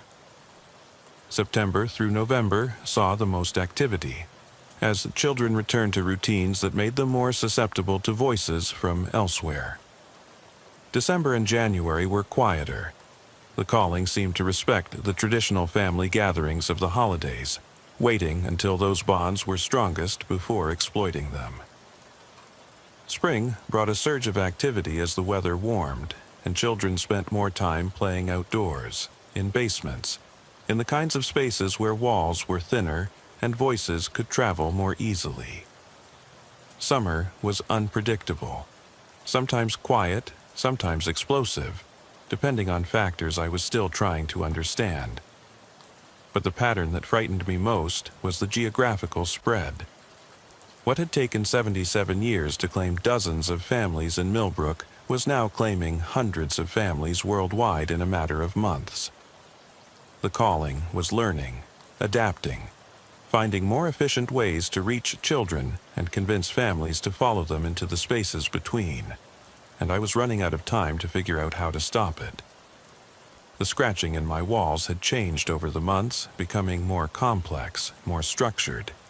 It wasn't random anymore. It was language, communication, a way for the children in the walls to share information about new hunting grounds, new families, new opportunities to expand their eternal games. Sometimes, late at night, when I was updating my notebooks, I could hear Mary Blackwood's voice among the others. She was older now, somehow, more mature despite being eternally 8 years old. The responsibility of leading the calling had changed her, given her an authority that the other children deferred to. "You're doing well, Detective Walsh," she would whisper through the spaces between my walls and the world. "Mrs. Henderson would be proud. You're keeping such careful records, remembering so many names." "How many more?" I would ask. "As many as it takes," she would answer. "As many as we need to fill all the empty spaces, all the forgotten rooms, all the places where families should be but aren't." "What happens when there are no more families left to call?" Her laughter was like wind chimes made of bone. "Then we start over, of course, in a new world with new children, new families who have never heard our songs." The calling is patient, Detective Walsh. It has been waiting much longer than you realize. By autumn, my notebooks filled an entire closet. Thousands of names, hundreds of locations, patterns and connections that painted a picture of something vast and patient and utterly alien in its hunger for human connection. And still the list grew longer. Every night more families, every week more cities, every month more evidence that what I had thought was a local problem was actually a global phenomenon that had been building for much longer than 77 years. The question wasn't how to stop it anymore. The question was whether I could carry the weight of every disappearing family in the world without following Mrs. Henderson into cardiac arrest from the sheer impossibility of remembering them all. The scratching in my wall suggested I was going to find out very soon. By the 1-year anniversary of that first night in Mrs. Henderson's house, I had documented 2,847 disappearances across 6 continents. The notebooks had taken over my entire apartment. Filing cabinets lined the walls, maps covered every surface, red string connected pushpins and patterns that would have looked like madness to anyone who didn't understand what they were tracking. But the strangest thing wasn't the numbers. It was the letters. They started arriving in January, addressed to the Watcher in children's handwriting, postmarked from cities where families had vanished. At first, I thought they were hoaxes, cruel jokes from people who had somehow learned about my investigation. But the details were too specific, too accurate, too intimate to be anything but genuine. "Dear Watcher," the first one read, "My name is Emma Morrison, and I wanted to thank you for remembering us. It gets lonely sometimes in the spaces between, even with all the other families here, but knowing that someone in the real world still knows our names, still writes them down and thinks about us, makes the games more fun. Tell my teacher, Mrs. Patterson, that I finished the drawing she asked us to do. It's a picture of our new house. I think she would like it here." The letter was accompanied by a crayon drawing that showed impossible architecture. Rooms, connected by tunnels, staircases that led to other staircases, windows that looked out onto other windows in an endless recursion of nested spaces. And in every room, stick figures of families holding hands, playing games that had no apparent rules or endpoints. More letters followed. Children thanking me for keeping their records straight. Parents expressing gratitude that someone remembered their last moments in the real world. Entire families sending group messages written in different handwriting on the same piece of paper. The Postal Service delivered them without question, despite the fact that the return addresses were houses that no longer existed, apartments that had been demolished, rooms that had never been built.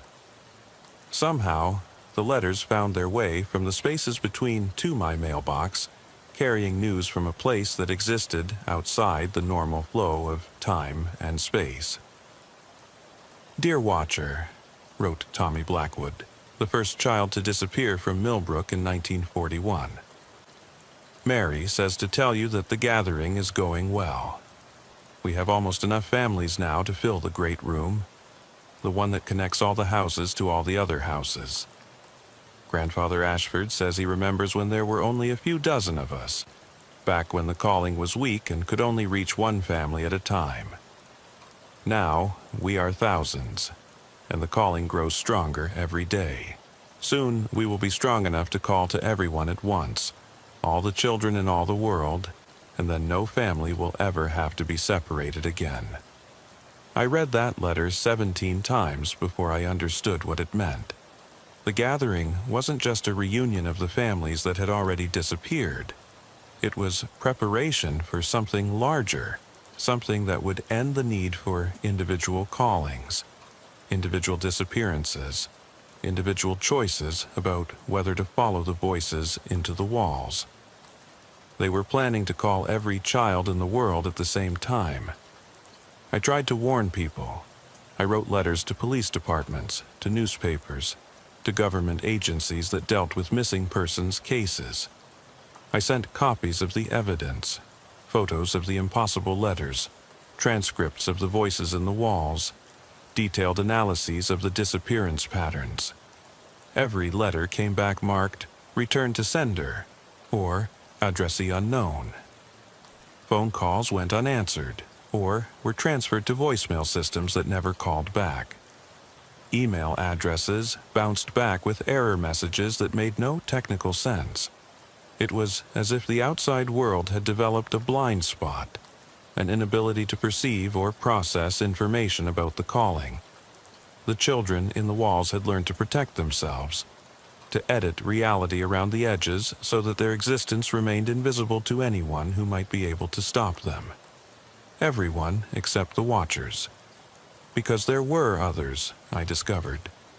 Other people like me, in other cities, carrying the weight of disappeared families and trying to track patterns that grew more complex by the day. We found each other through coded messages, through references in old police reports, through the terrible recognition that comes from meeting someone else who has seen too much and remembered too much and carried too much. Dr. Margaret Chen in Vancouver, no relation to Sarah, had been watching for 6 years. Her beat was the Pacific Northwest, tracking families that vanished from houses built on land that had been forest for centuries. She specialized in the environmental factors, the way the calling seemed to prefer places where the boundary between civilization and wilderness was thin. Detective Raymond Torres in Phoenix had been keeping records for 4 years, focusing on suburban communities where the architecture itself seemed to invite the calling. Planned neighborhoods with identical houses, identical yards, identical families living identical lives, until the children started hearing voices and leading their parents into spaces that existed between the real and the planned. Agent Lisa Morrison in London, no relation to the detective or the psychologist, worked for a government department that officially didn't exist, tracking disappearances that connected to similar cases across Europe. She had files going back to the 1800s, evidence that the calling had been active for much longer than any of us had suspected. We shared information carefully, using methods that the children in the walls hadn't learned to intercept yet. Dead drops in abandoned buildings, messages hidden in classified ads, coded references in academic papers about folklore and urban legends. Slowly, painstakingly, we built a picture of something vast and patient and utterly devoted to the idea that families should never be separated. The global pattern was clear once you knew how to look for it. The calling moved in waves, starting in areas where family structures were strongest. Small towns, traditional communities, places where children still trusted their parents, and parents still believed in protecting their children. It fed on that trust, used it as a pathway into the real world, converting the bonds that held families together into chains that dragged them into spaces between spaces. From those strongholds, it spread to cities, to suburbs, to any place where children played and parents worried, and families gathered around dinner tables to share the events of their days. It was democratic in its hunger. Race, religion, nationality, social class, none of it mattered. What mattered was the strength of the bonds between parents and children, the willingness of families to follow their children anywhere, even into spaces that couldn't exist. But there were rules, patterns we could identify and sometimes exploit. The calling was strongest during times of family stress, moves to new houses, divorces, deaths of grandparents, any disruption that made children more vulnerable to voices that promised permanence, stability, eternal togetherness. It was weakest when families were scattered, parents traveling for work, children at summer camps, extended relatives living far apart. We started a network, unofficial, invisible, off the books. Social workers who knew which warning signs to look for. Teachers who understood that certain types of children's drawings meant immediate intervention was necessary. Postal workers who could identify letters from impossible addresses and redirect them to watchers instead of delivering them to vulnerable families.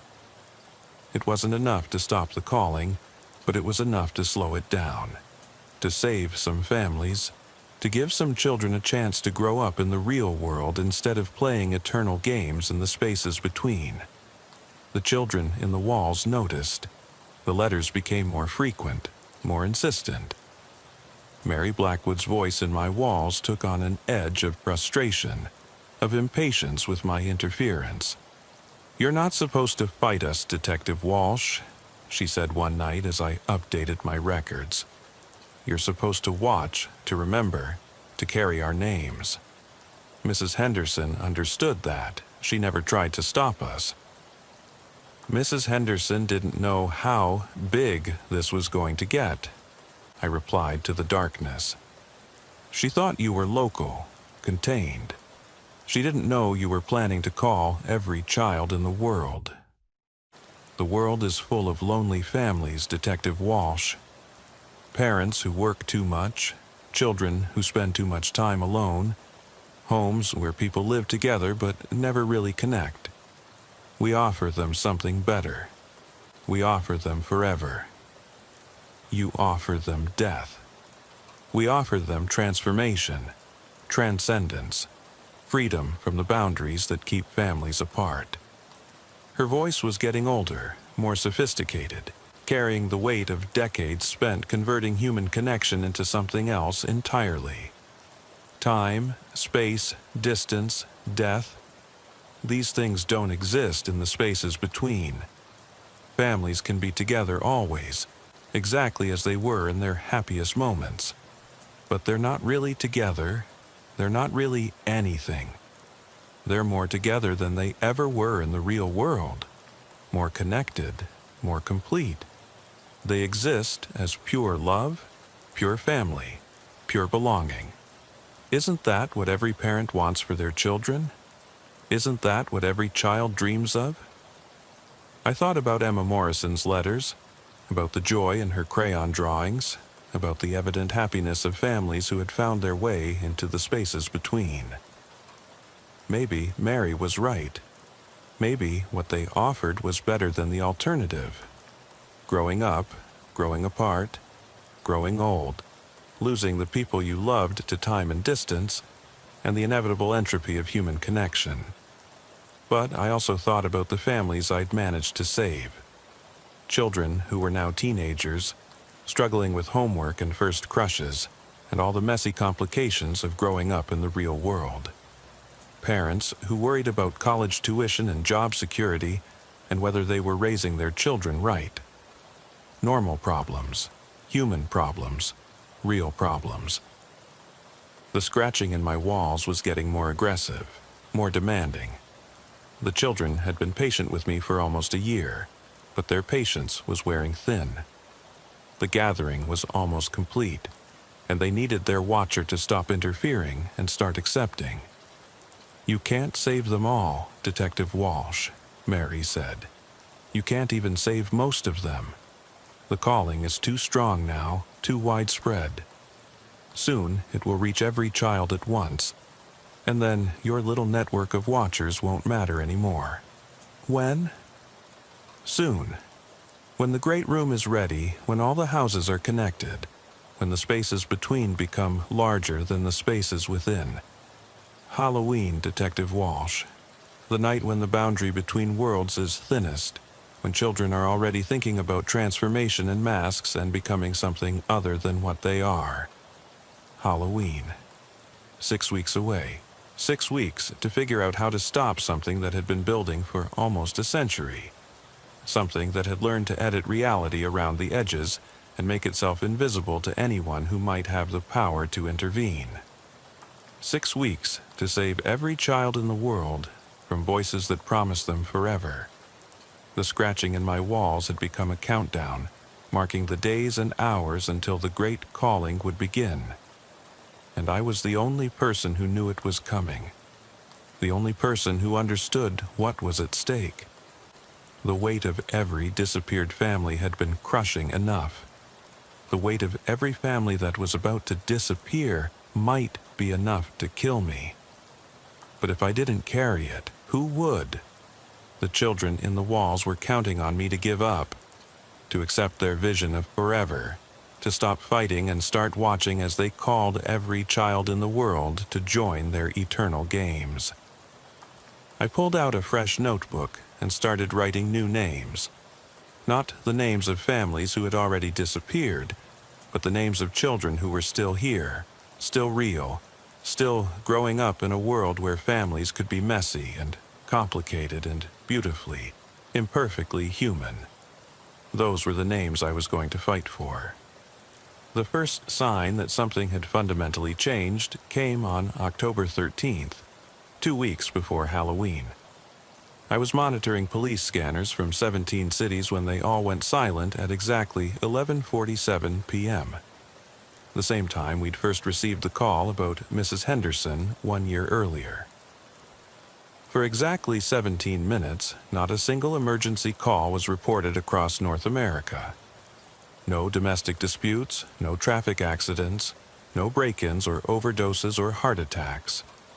Just absolute silence from communication systems that never stopped carrying the white noise of human crisis. Then, at 12:04 a.m., the calls resumed. But something was different. The dispatchers' voices carried an odd echo, a harmonic distortion that made every transmission sound like it was coming from inside a tunnel. And underneath the normal chatter about patrol assignments and incident reports, you could hear it if you listened carefully. Children singing. Ring around the planet, pocket full of families, tunnels, tunnels. We all fall down. The other watchers noticed it too. Dr. Chen called from Vancouver to report that her police scanner was picking up transmissions from precincts that had been demolished years ago. Detective Torres in Phoenix documented emergency calls that were being answered by dispatchers who had died in the 1980s. Agent Morrison in London recorded radio chatter in languages that didn't exist, describing crimes that had never been committed in places that had never been built. The children in the walls were taking control of our communication systems, preparing to broadcast the calling on every frequency simultaneously. Halloween was still 2 weeks away, but they were already testing their ability to reach every child in the world at the same time.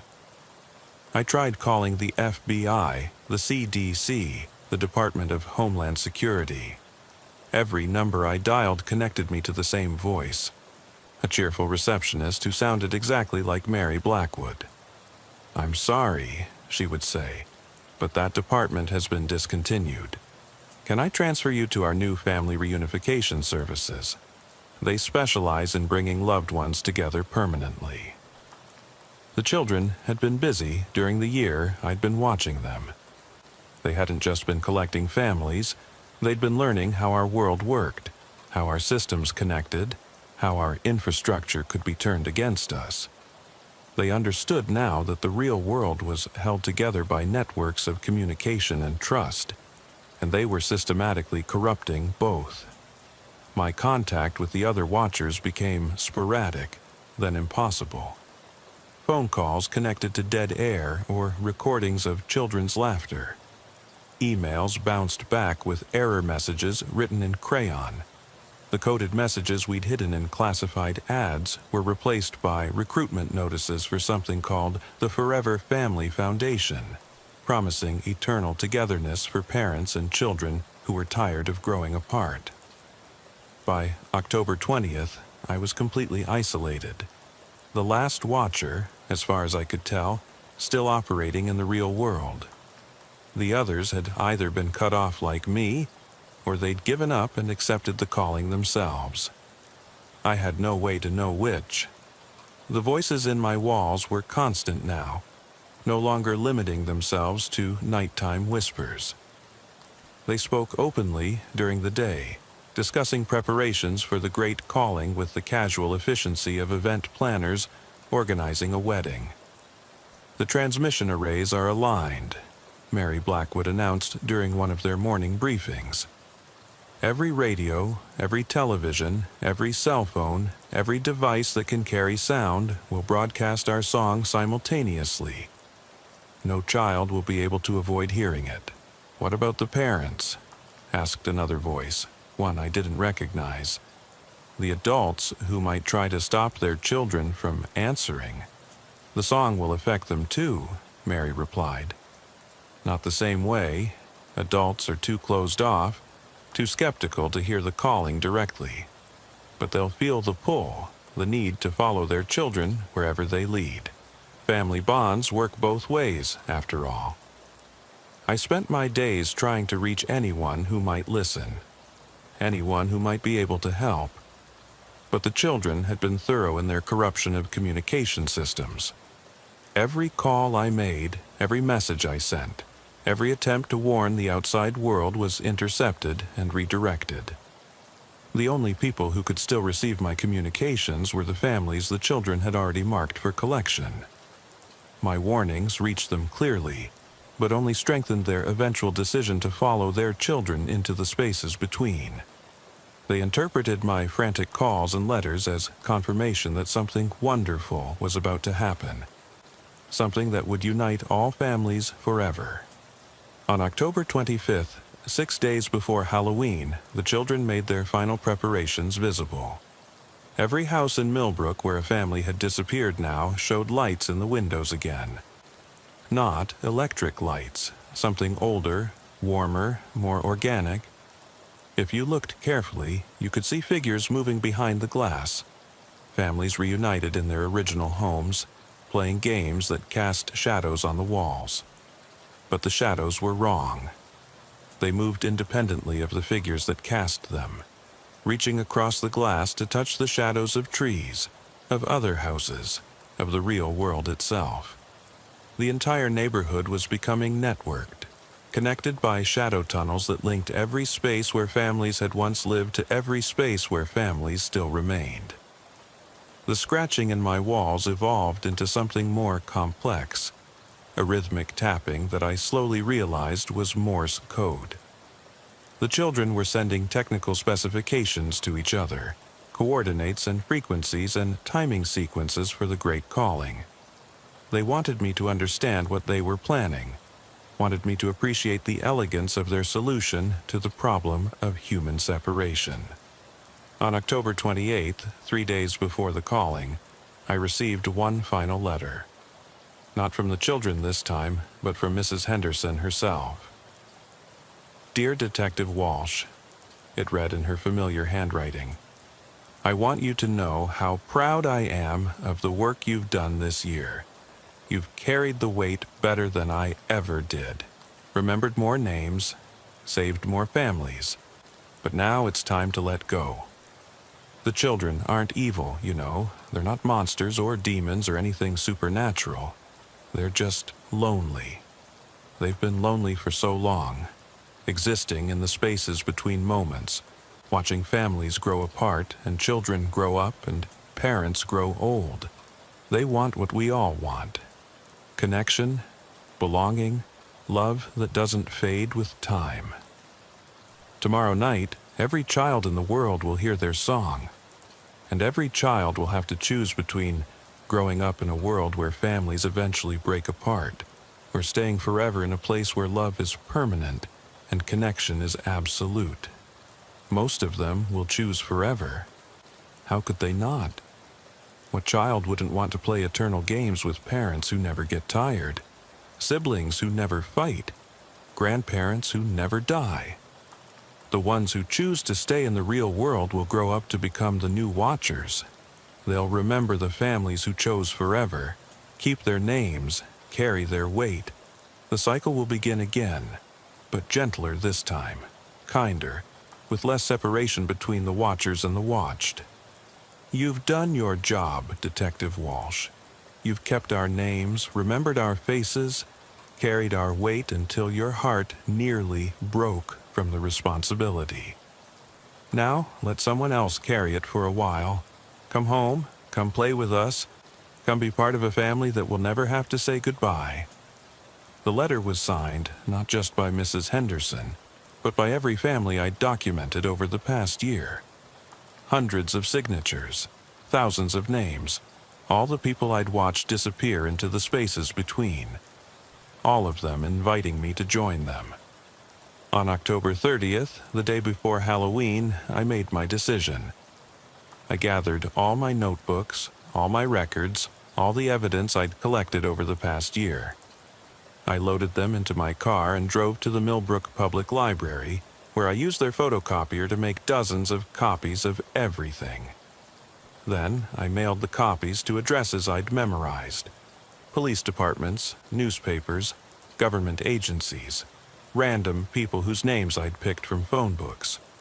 Most of the packages would never arrive, I knew. The children would intercept them, redirect them, ensure that their great calling happened without interference. But maybe a few would get through. Maybe someone, somewhere, would receive the evidence and understand what it meant, and be ready to become the next watcher when the cycle began again. After that, I drove home and sat in my living room, surrounded by the sound of children's voices in the walls, and waited for Halloween to begin.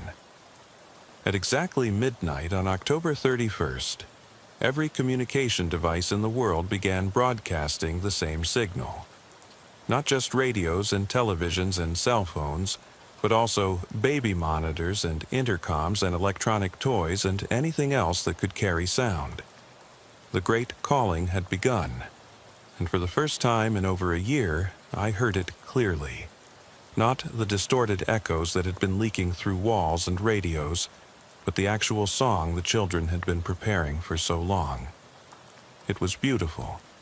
It was a lullaby and a hymn and a promise all wrapped together, sung by thousands of children's voices in perfect harmony. It spoke of families reunited, of love that transcended time and space, of games that never ended and connections that never broke. Every child in the world was hearing it now, and every child was making the same choice their siblings had made before them. Most of them said yes. I could feel it happening. Families all over the world walking through doorways that shouldn't exist, following their children into spaces between the real and the remembered. The walls of my house began to glow with warm light, and I could see openings forming, passages that led to rooms where familiar faces were waiting. Emma Morrison stood in one doorway, still 8 years old, still holding her crayons, but somehow older and wiser and infinitely patient. "Are you ready, Detective Walsh?" she asked. "Are you ready to come home?" I thought about Linda, who had left me because I'd become someone she didn't recognize. I thought about Sarah, who had transferred to the day shift and tried to forget everything we'd experienced together. I thought about the thousands of families whose names filled my notebooks, whose weight I'd been carrying for a year. I thought about the children who had chosen to stay in the real world, the ones who would grow up to become watchers themselves, the ones who would carry the next iteration of names and faces and disappeared families. The cycle would continue. It always did. There would always be someone to remember, someone to watch, someone to carry the weight. Just not me anymore. I stood up from my chair, walked toward the doorway where Emma Morrison was waiting, and stepped through into a space that existed between heartbeats, between breaths, between the moment when families are together and the moment when they begin to grow apart. Behind me, my notebooks remained scattered across the living room floor, filled with names and dates and stories that someone else would find eventually. Someone else would read them, understand them, and pick up the weight I was finally setting down. The cycle would begin again.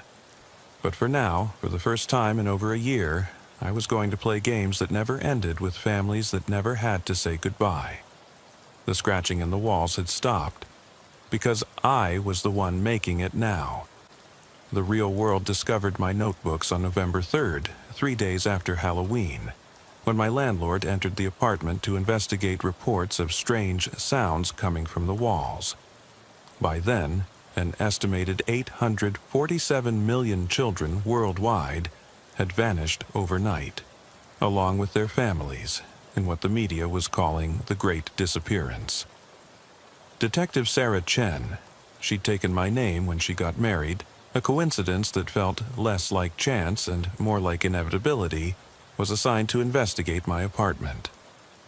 She stood in my living room, surrounded by filing cabinets and maps and red string, reading the names I'd written in careful handwriting over the course of a year.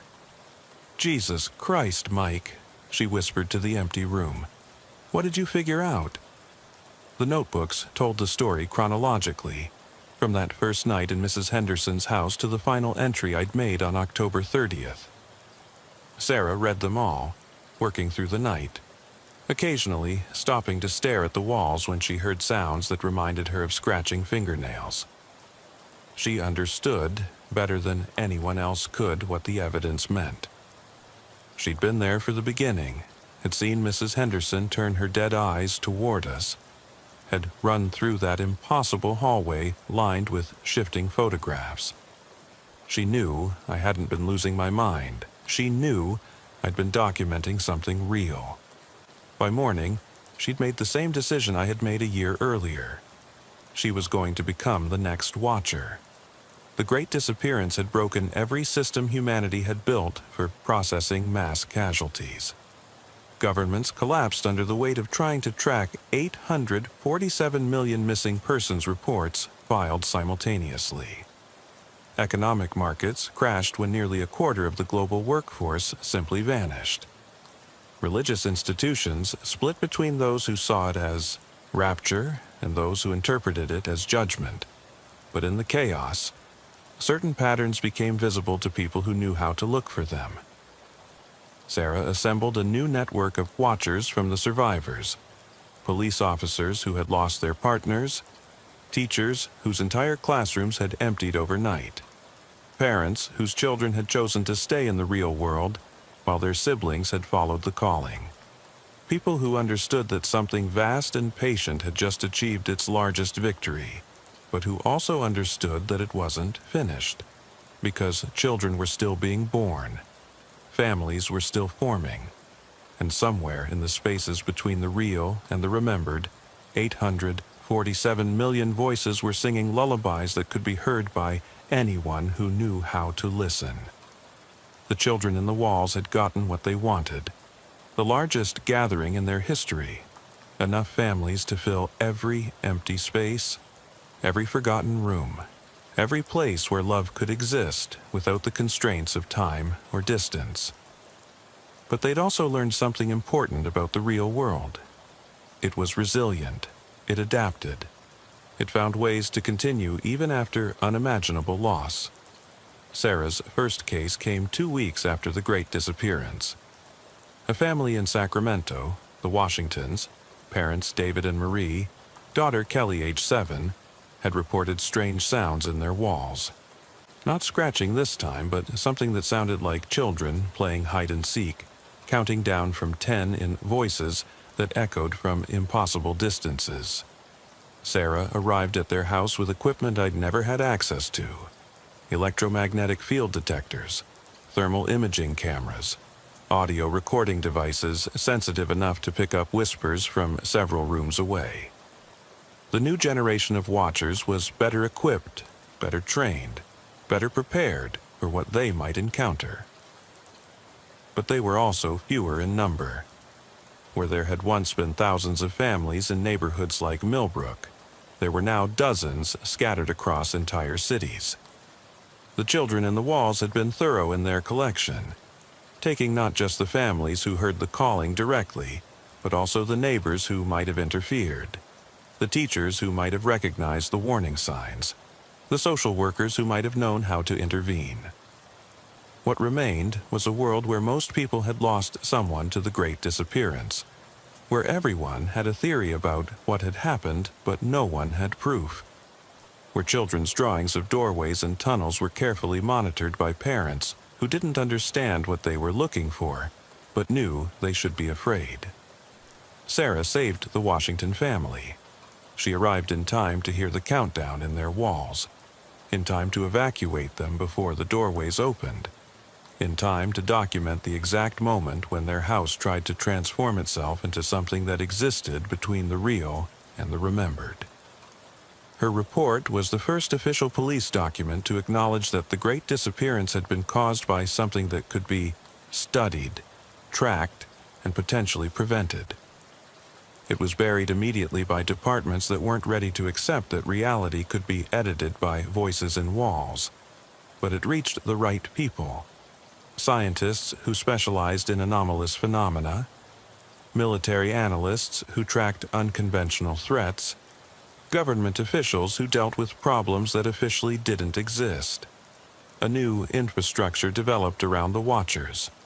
Not the informal network of isolated individuals that I'd tried to build, but an actual organization with funding and resources and legal authority to investigate cases involving impossible architecture and voices from nowhere.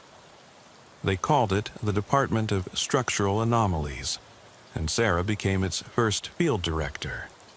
Within 6 months, they had documented 1,247 attempted callings worldwide. Families who heard the voices but chose to resist. Houses that tried to transform themselves but were stopped by intervention teams. Children who drew pictures of doorways but were reached by counselors before they could open them. The children in the walls had learned from the Great Disappearance, too. They'd realized that taking everyone at once had been a mistake, that it had made their existence visible to people who might be able to fight them. They returned to their original strategy of individual families, small-scale disappearances that could be explained away or forgotten. But now there were people watching for them. People who understood the patterns, who knew the warning signs, who could intervene before the calling reached its target. Sarah's team saved thousands of families in that first year. They developed protocols for detecting structural anomalies, medications that could block the psychological effects of the calling, architectural modifications that could prevent houses from transforming themselves. It wasn't a complete victory. For every family they saved, another slipped through their surveillance. Another set of names was added to the ever-growing list of the disappeared. But it was progress.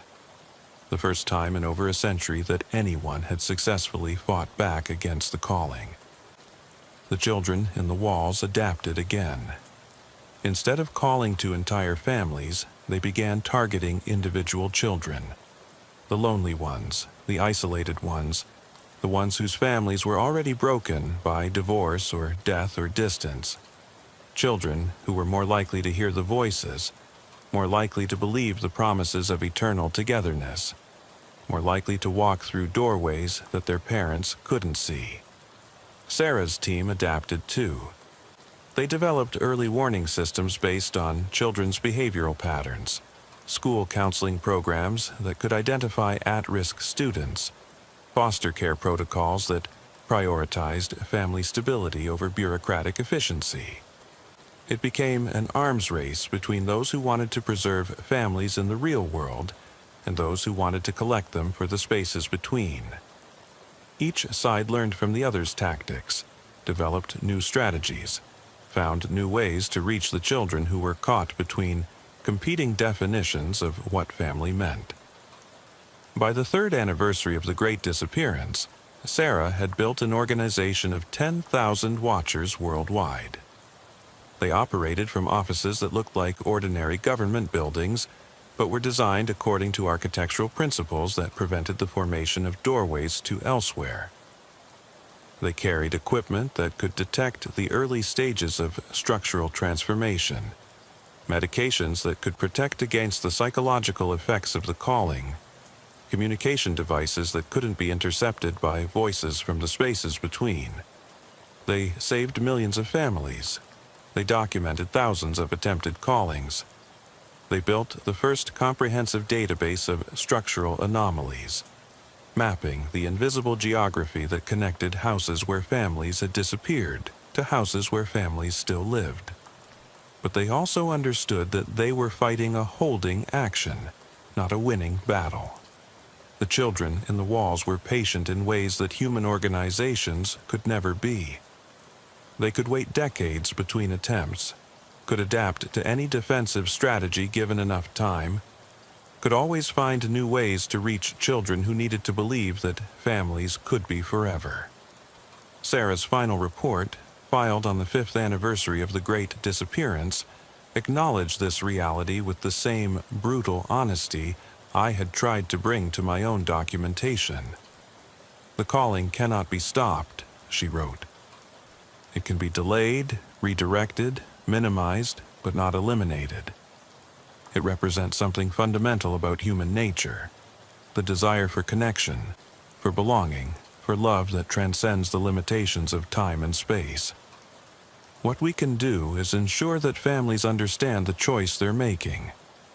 We can make sure they know that the real world, for all its flaws and limitations and heartbreaks, offers something that the spaces between cannot: growth, change, the possibility that love can evolve and deepen and become something more than it was. The children in the walls offer eternal togetherness. We offer the chance to build togetherness that means something because it was chosen, maintained, and renewed every day by people who could have walked away but decided to stay. In the end, that might be enough. Not to win, but to ensure that the choice remains available to those who want to make it."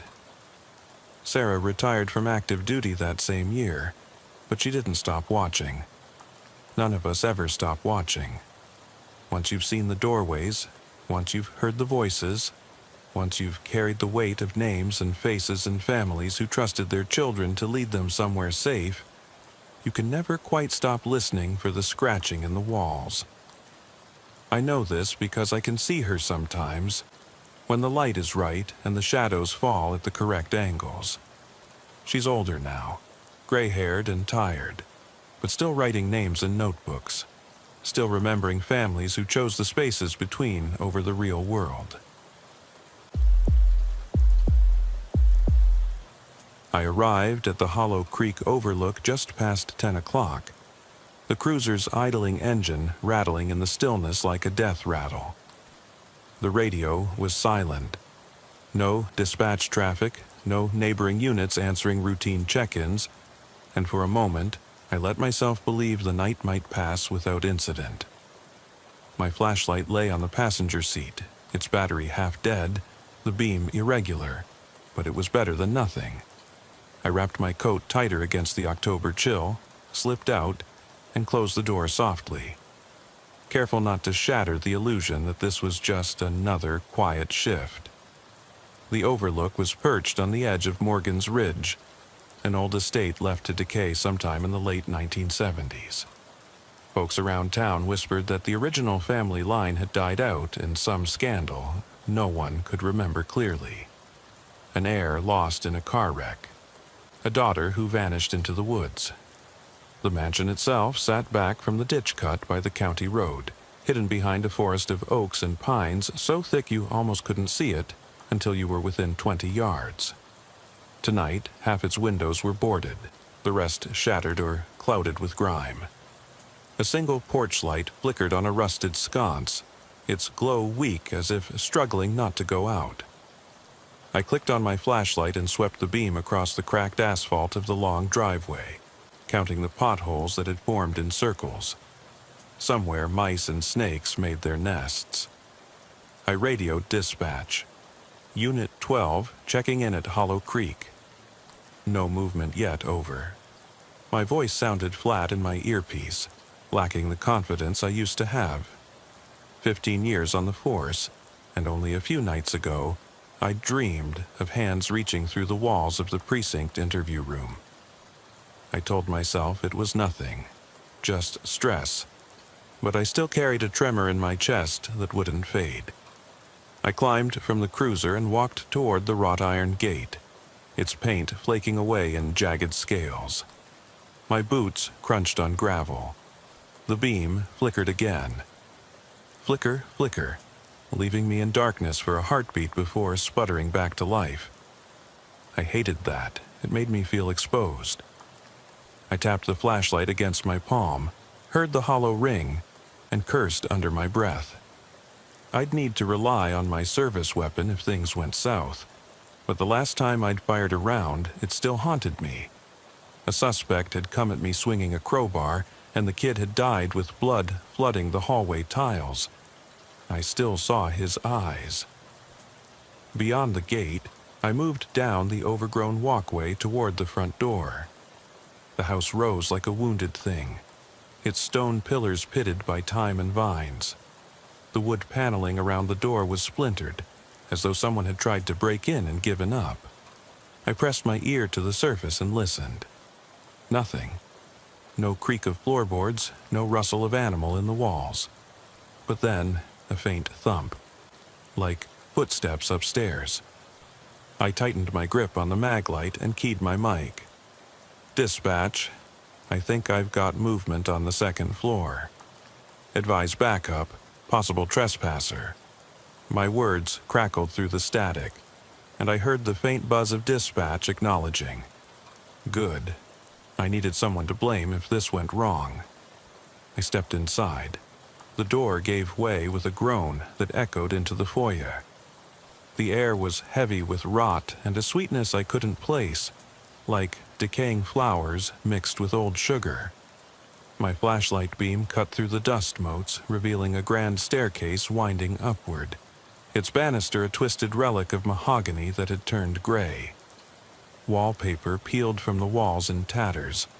On the floor lay broken picture frames and fragments of porcelain vases. I recognized the outline of a family portrait.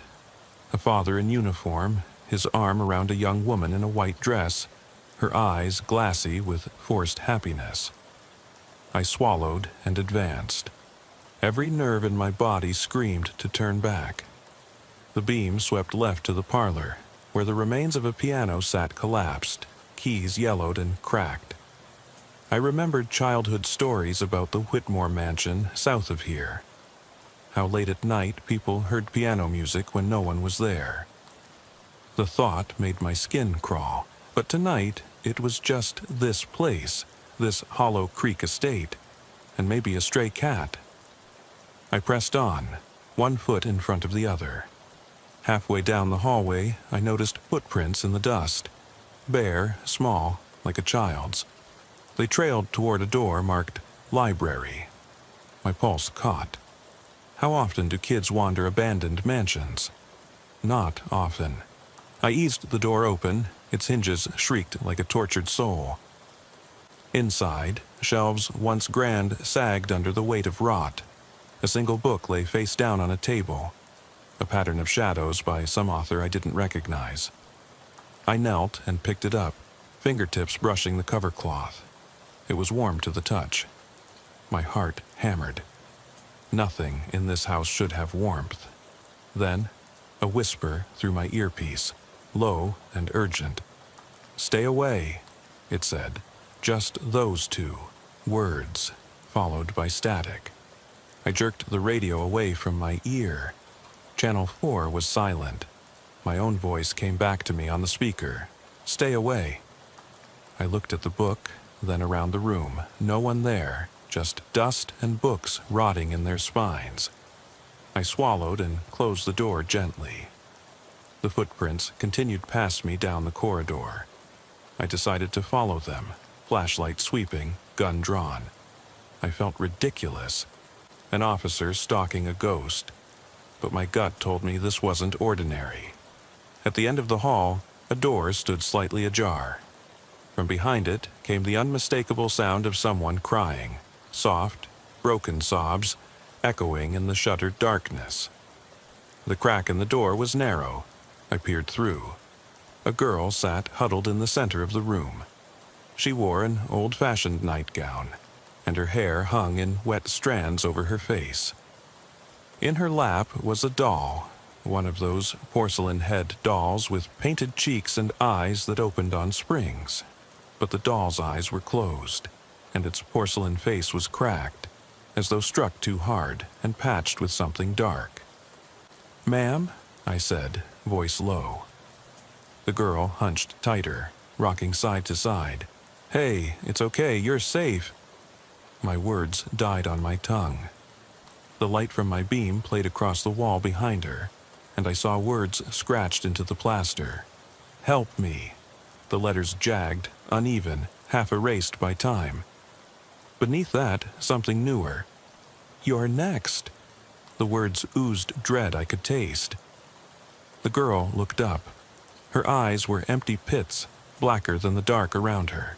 She tilted her head and whispered, voice childish but distant, "They come for you." Her mouth didn't move in sync with the voice that echoed in my radio. "Don't turn around." I spun, maglite swinging, into empty air and felt a cold hand brush my shoulder. I yanked free, momentarily blinded by the beam. Then I heard it, soft giggling, like the ringing of broken bells. The room door slammed shut behind me. I froze, heart in my throat, and slowly turned back to the girl, only she was gone.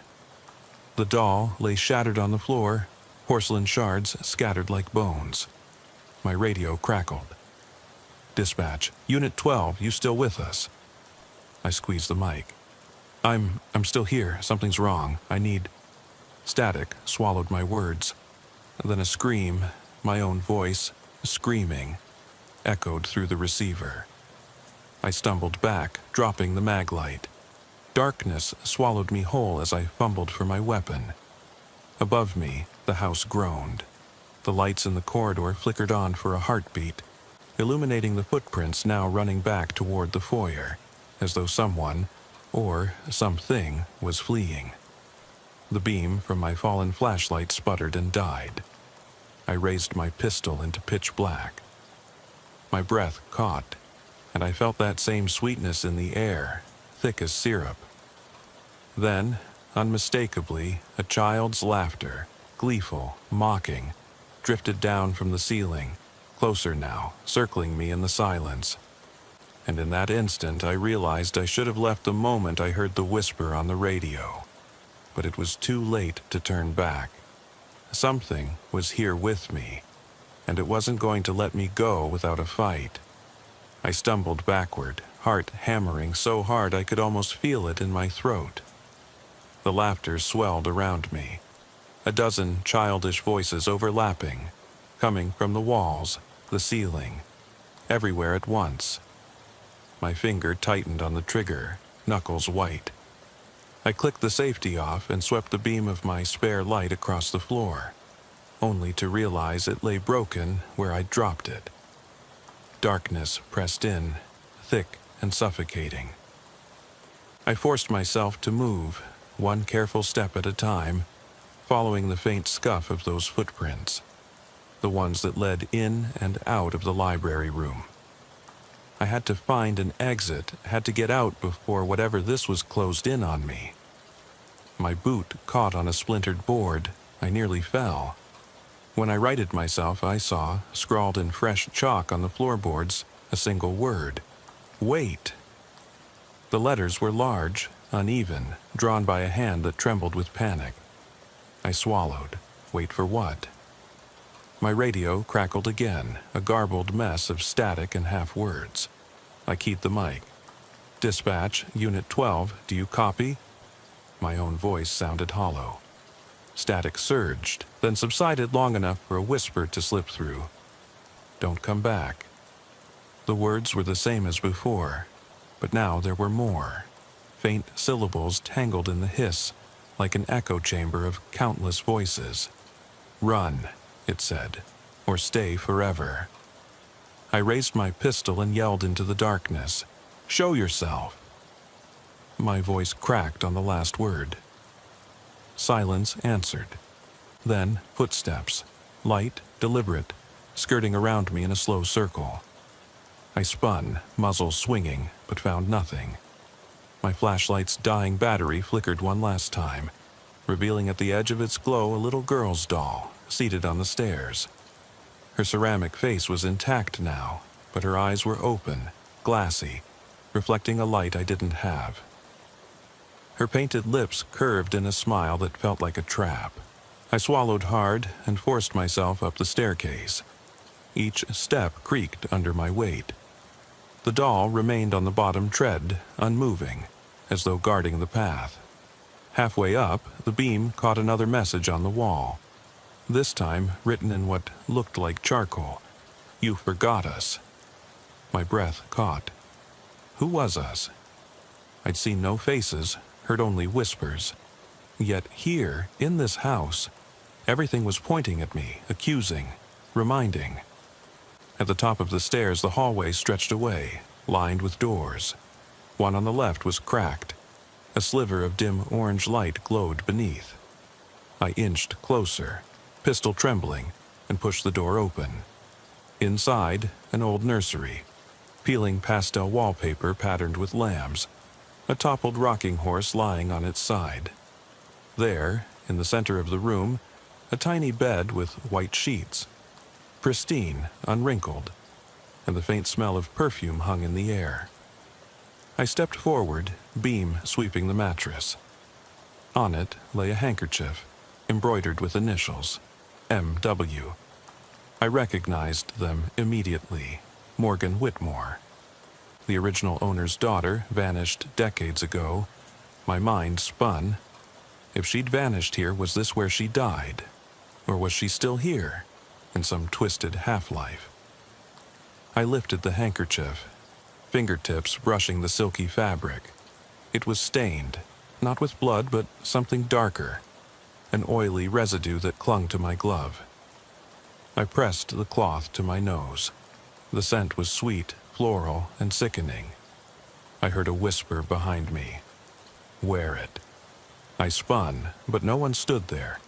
My chest tightened. I could feel sweat beating at my temples despite the cold. I folded the handkerchief into my coat pocket. I needed to keep moving, needed to find the front door and get whatever evidence I could back to the station. A sudden crash roared through the house like furniture overturned. The ceiling above groaned, and a shower of dust rained down. I ducked instinctively. When I looked up, the ceiling panel nearest the nursery door sagged, splitting open to reveal darkness yawning above. From that void, a low, keening wail echoed, half human, half mechanical, an inhuman lament that rattled my teeth. I imagined splinters of plaster falling to my shoulders. Then the wail cut off mid-scream and silence returned, so complete it felt oppressive. I stumbled back into the hallway, leaving the nursery door ajar. The beam of my flashlight bobbed wildly as I ran, tracking the walls for signs of another exit. But the corridor was different now. Doors that had been there before were gone, replaced by blank stretches of cracked plaster. The portrait of the uniformed man I'd seen downstairs reappeared here, though I'd never passed it on this floor. The eyes in the painting followed me, narrowing as I passed. At the end of the hall I found a staircase leading down, but not the staircase I'd ascended. This one curved steeply, the banister carved with twisted faces. The steps were slick with something dark that glistened under my flashlight. My skin prickled. I took a tentative step down. The walls closed in, the ceiling low. A thick mist hovered at the bottom, obscuring anything beyond the first few treads. I crouched, lowered my ear. Beneath the hush, I heard faint murmurs, like therapy sessions or confessions, broken phrases of intercom code and interrogation transcripts. I froze, hand on the railing. The metal was ice cold. A whispered voice drifted up the stairs. "Here, with us." It sounded like my own voice, echoing from some distant chamber. I blinked and almost didn't recognize the word carved into the banister. Trust. I shook my head, chest heaving. Trust what, the house? Myself? I couldn't tell anymore. Summoning what remained of my courage, I descended into the fog. Each step seemed to stretch on forever, until finally I reached the bottom. The mist parted to reveal a long, narrow hallway lined with offices. Old police reaction rooms, I realized, from some decades-old precinct, not this mansion. Each door bore a plaque. Room 1, Room 2, all the way to Room 8. My breath caught at Room 7, the mirror room from that Riverside case I'd read about years ago. The door stood ajar, just like the others, but behind its frame, instead of a mirror, was black emptiness. I approached Room 7. My flashlight trembled so badly, the beam flitted across the walls like a trapped insect. I pressed my hand against the door jamb and peered in. The floor was bare concrete. The walls were smooth and unadorned. But on the far wall, near the ceiling, someone had scrawled in fresh blood.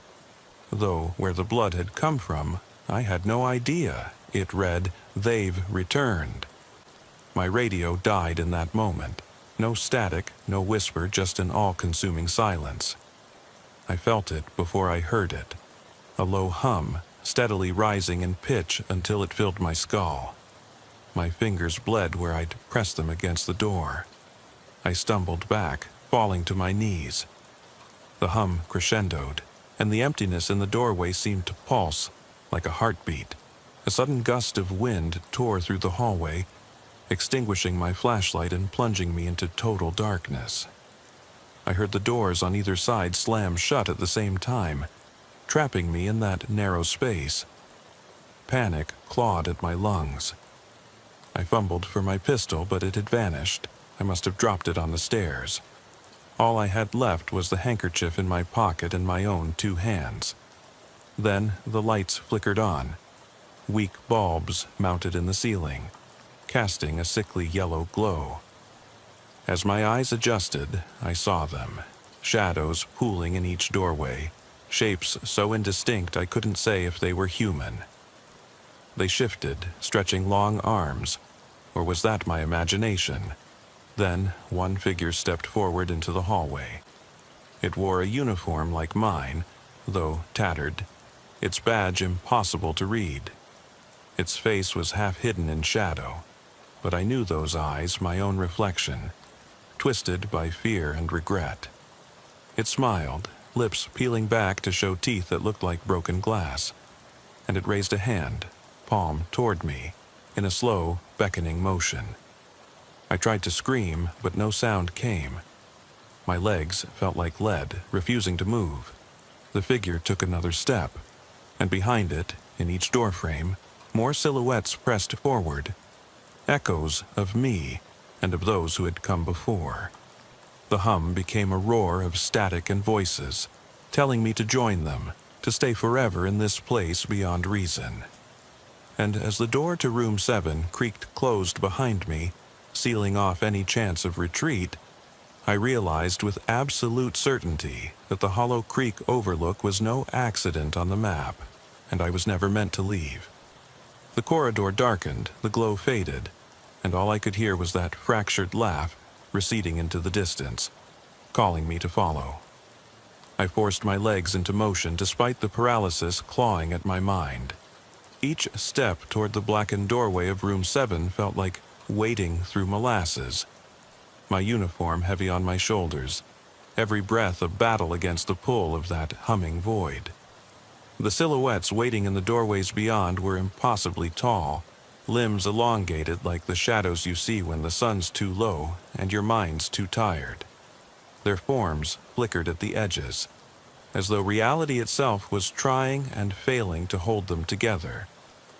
I reached the threshold and paused. My chest trembled, pistol still missing, maglite dead in my pocket. I clutched the handkerchief, the initials MW pressed into the silk like a mocking invitation. The residue on my glove burned against my skin, a reminder of the nursery, of the girl's whisper. I thought of her crying, her voice echoing, "They come for you." I swallowed hard, then stepped inside. The air in room 7 was colder than any winter night I'd ever faced. Cold enough to see my breath, cold enough to make the hairs on my arms stand straight up. My feet sank into something damp. Water? No, it was thicker, like slurry. Mud, mixed with something dark that clung to my boots and tried to pull me in. I looked down and saw footprints leading into the center of the room, then continuing through a gash in the concrete floor. The gash was new, jagged, as though the house itself had torn open under strain. From that fissure rose a light, weak, pulsating the color of bruised flesh. I leaned forward, eyes narrowing. Inside, I saw a spiral of stairs leading downward, curving into an abyss that tasted of regret and sorrow. Behind me, the door slammed shut with a force that rattled the walls. I spun, heart slamming, but no one stood there, just empty door. The hum swelled, and I covered my ears, but the sound came from inside my skull, each pulse of noise cracking across my eardrums like breaking glass. I staggered, pressed my back to the wall, and slid down until I sat in the slurry, the fibers of my uniform damp and cold against my skin. I pressed my palms to my temples, tried to make it stop, anything to shut it out. Then, unmistakably, over the roar, a voice. Soft, distant, and achingly familiar. My own voice, reading from an old police report. The subject exhibits signs of auditory hallucinations, reports voices commanding movement, it said. Then another voice, the same but warped. "You forgot us." And another, "Come home." The echo grew until it was a chorus, filling every corner of my mind. I trembled, head in my hands. Was this what I'd been chasing? A memory? A coded warning? I thought of the kid I'd shot. Cold metal of the taser, the weight of his lifeless body in my arms. I thought of the suspects who'd clawed for mercy, the nights I couldn't sleep. This house was a mirror, reflecting every guilt and regret I'd tucked away. But I needed more than reflection. I needed escape. Gathering myself, I crawled to the edge of the fissure. The steps downward beckoned, the bruised fleshlight pulsing in welcome. My handkerchief was cold in my pocket. I pressed my thumb to the initials. Thought of Morgan Whitmore, her doll, her handkerchief, and wondered if she had been here, in these subterranean levels, waiting all this time. My training screamed at me to turn back. My gut said, keep going. I climbed to my feet and stepped onto the first stair. It moaned under my weight. With each descent, the hum deepened, vibrating through my boots, up my legs, twisting my spine. The walls closed in, slick with condensation, carved with names, officers who'd come before, etched into stone. R. Hayes, D. Torres, M. Reed. My breath caught. These were real people I knew. Some had left the force. Others were grieving survivors of this same corridor. I pressed on, reading each name as though the very act kept me tethered to reality. At the bottom, I stumbled into a vast chamber ringed with observation windows. Beyond each pane, dark silhouettes pressed close, features indistinct, faces melting into shadow. In the center stood an elevator, old, stainless steel tarnished to black. Its doors were ajar, revealing a small interior lined with mirrors. Mirrors that reflected not me, but the peeling wallpaper of the nursery, the broken doll, the child's empty eyes. I approached, the voices ebbing into a hush as I neared. The elevator floor was littered with fragments of what looked like family photos. Smiling faces burned and sliced, edges curled and blackened. I picked up one piece, my own face, cropped at the jawline, eyes scratched away.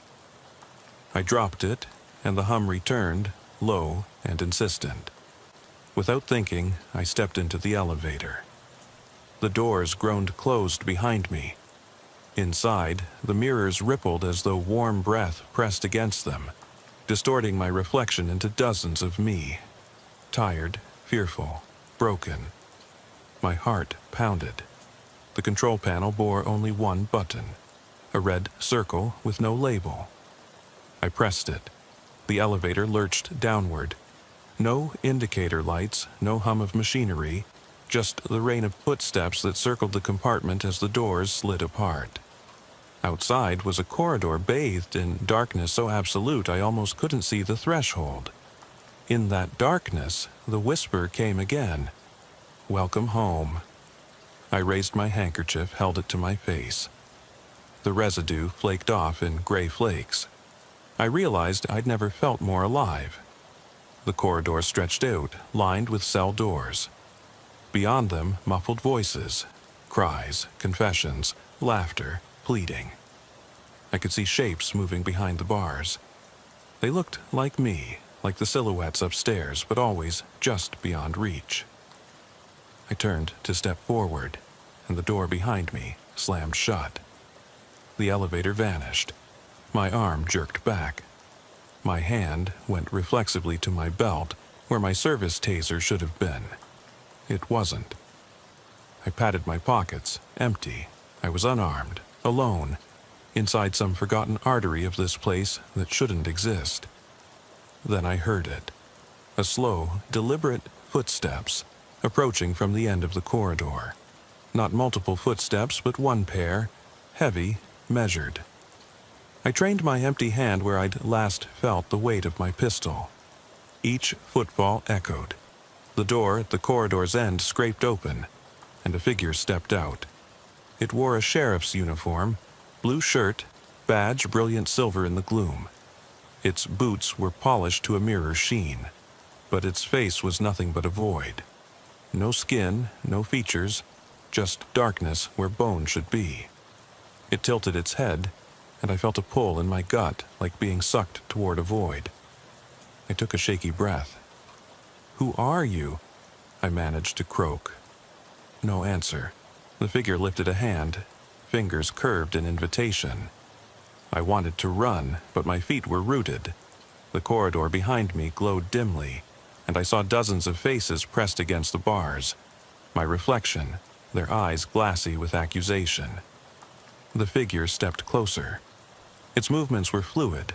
almost graceful, but utterly alien. I tried again. I'm a cop. My words died. The figure raised its hand again, and in that motion, I heard the echo of every voice I'd ever silenced, every cry I'd ignored, every regret I'd buried. In that moment, I realized there was no escape. The Hollow Creek overlook had claimed me, stitched my sorrow into its walls, and as the void of that face opened into a blackness deeper than night, I understood the truth.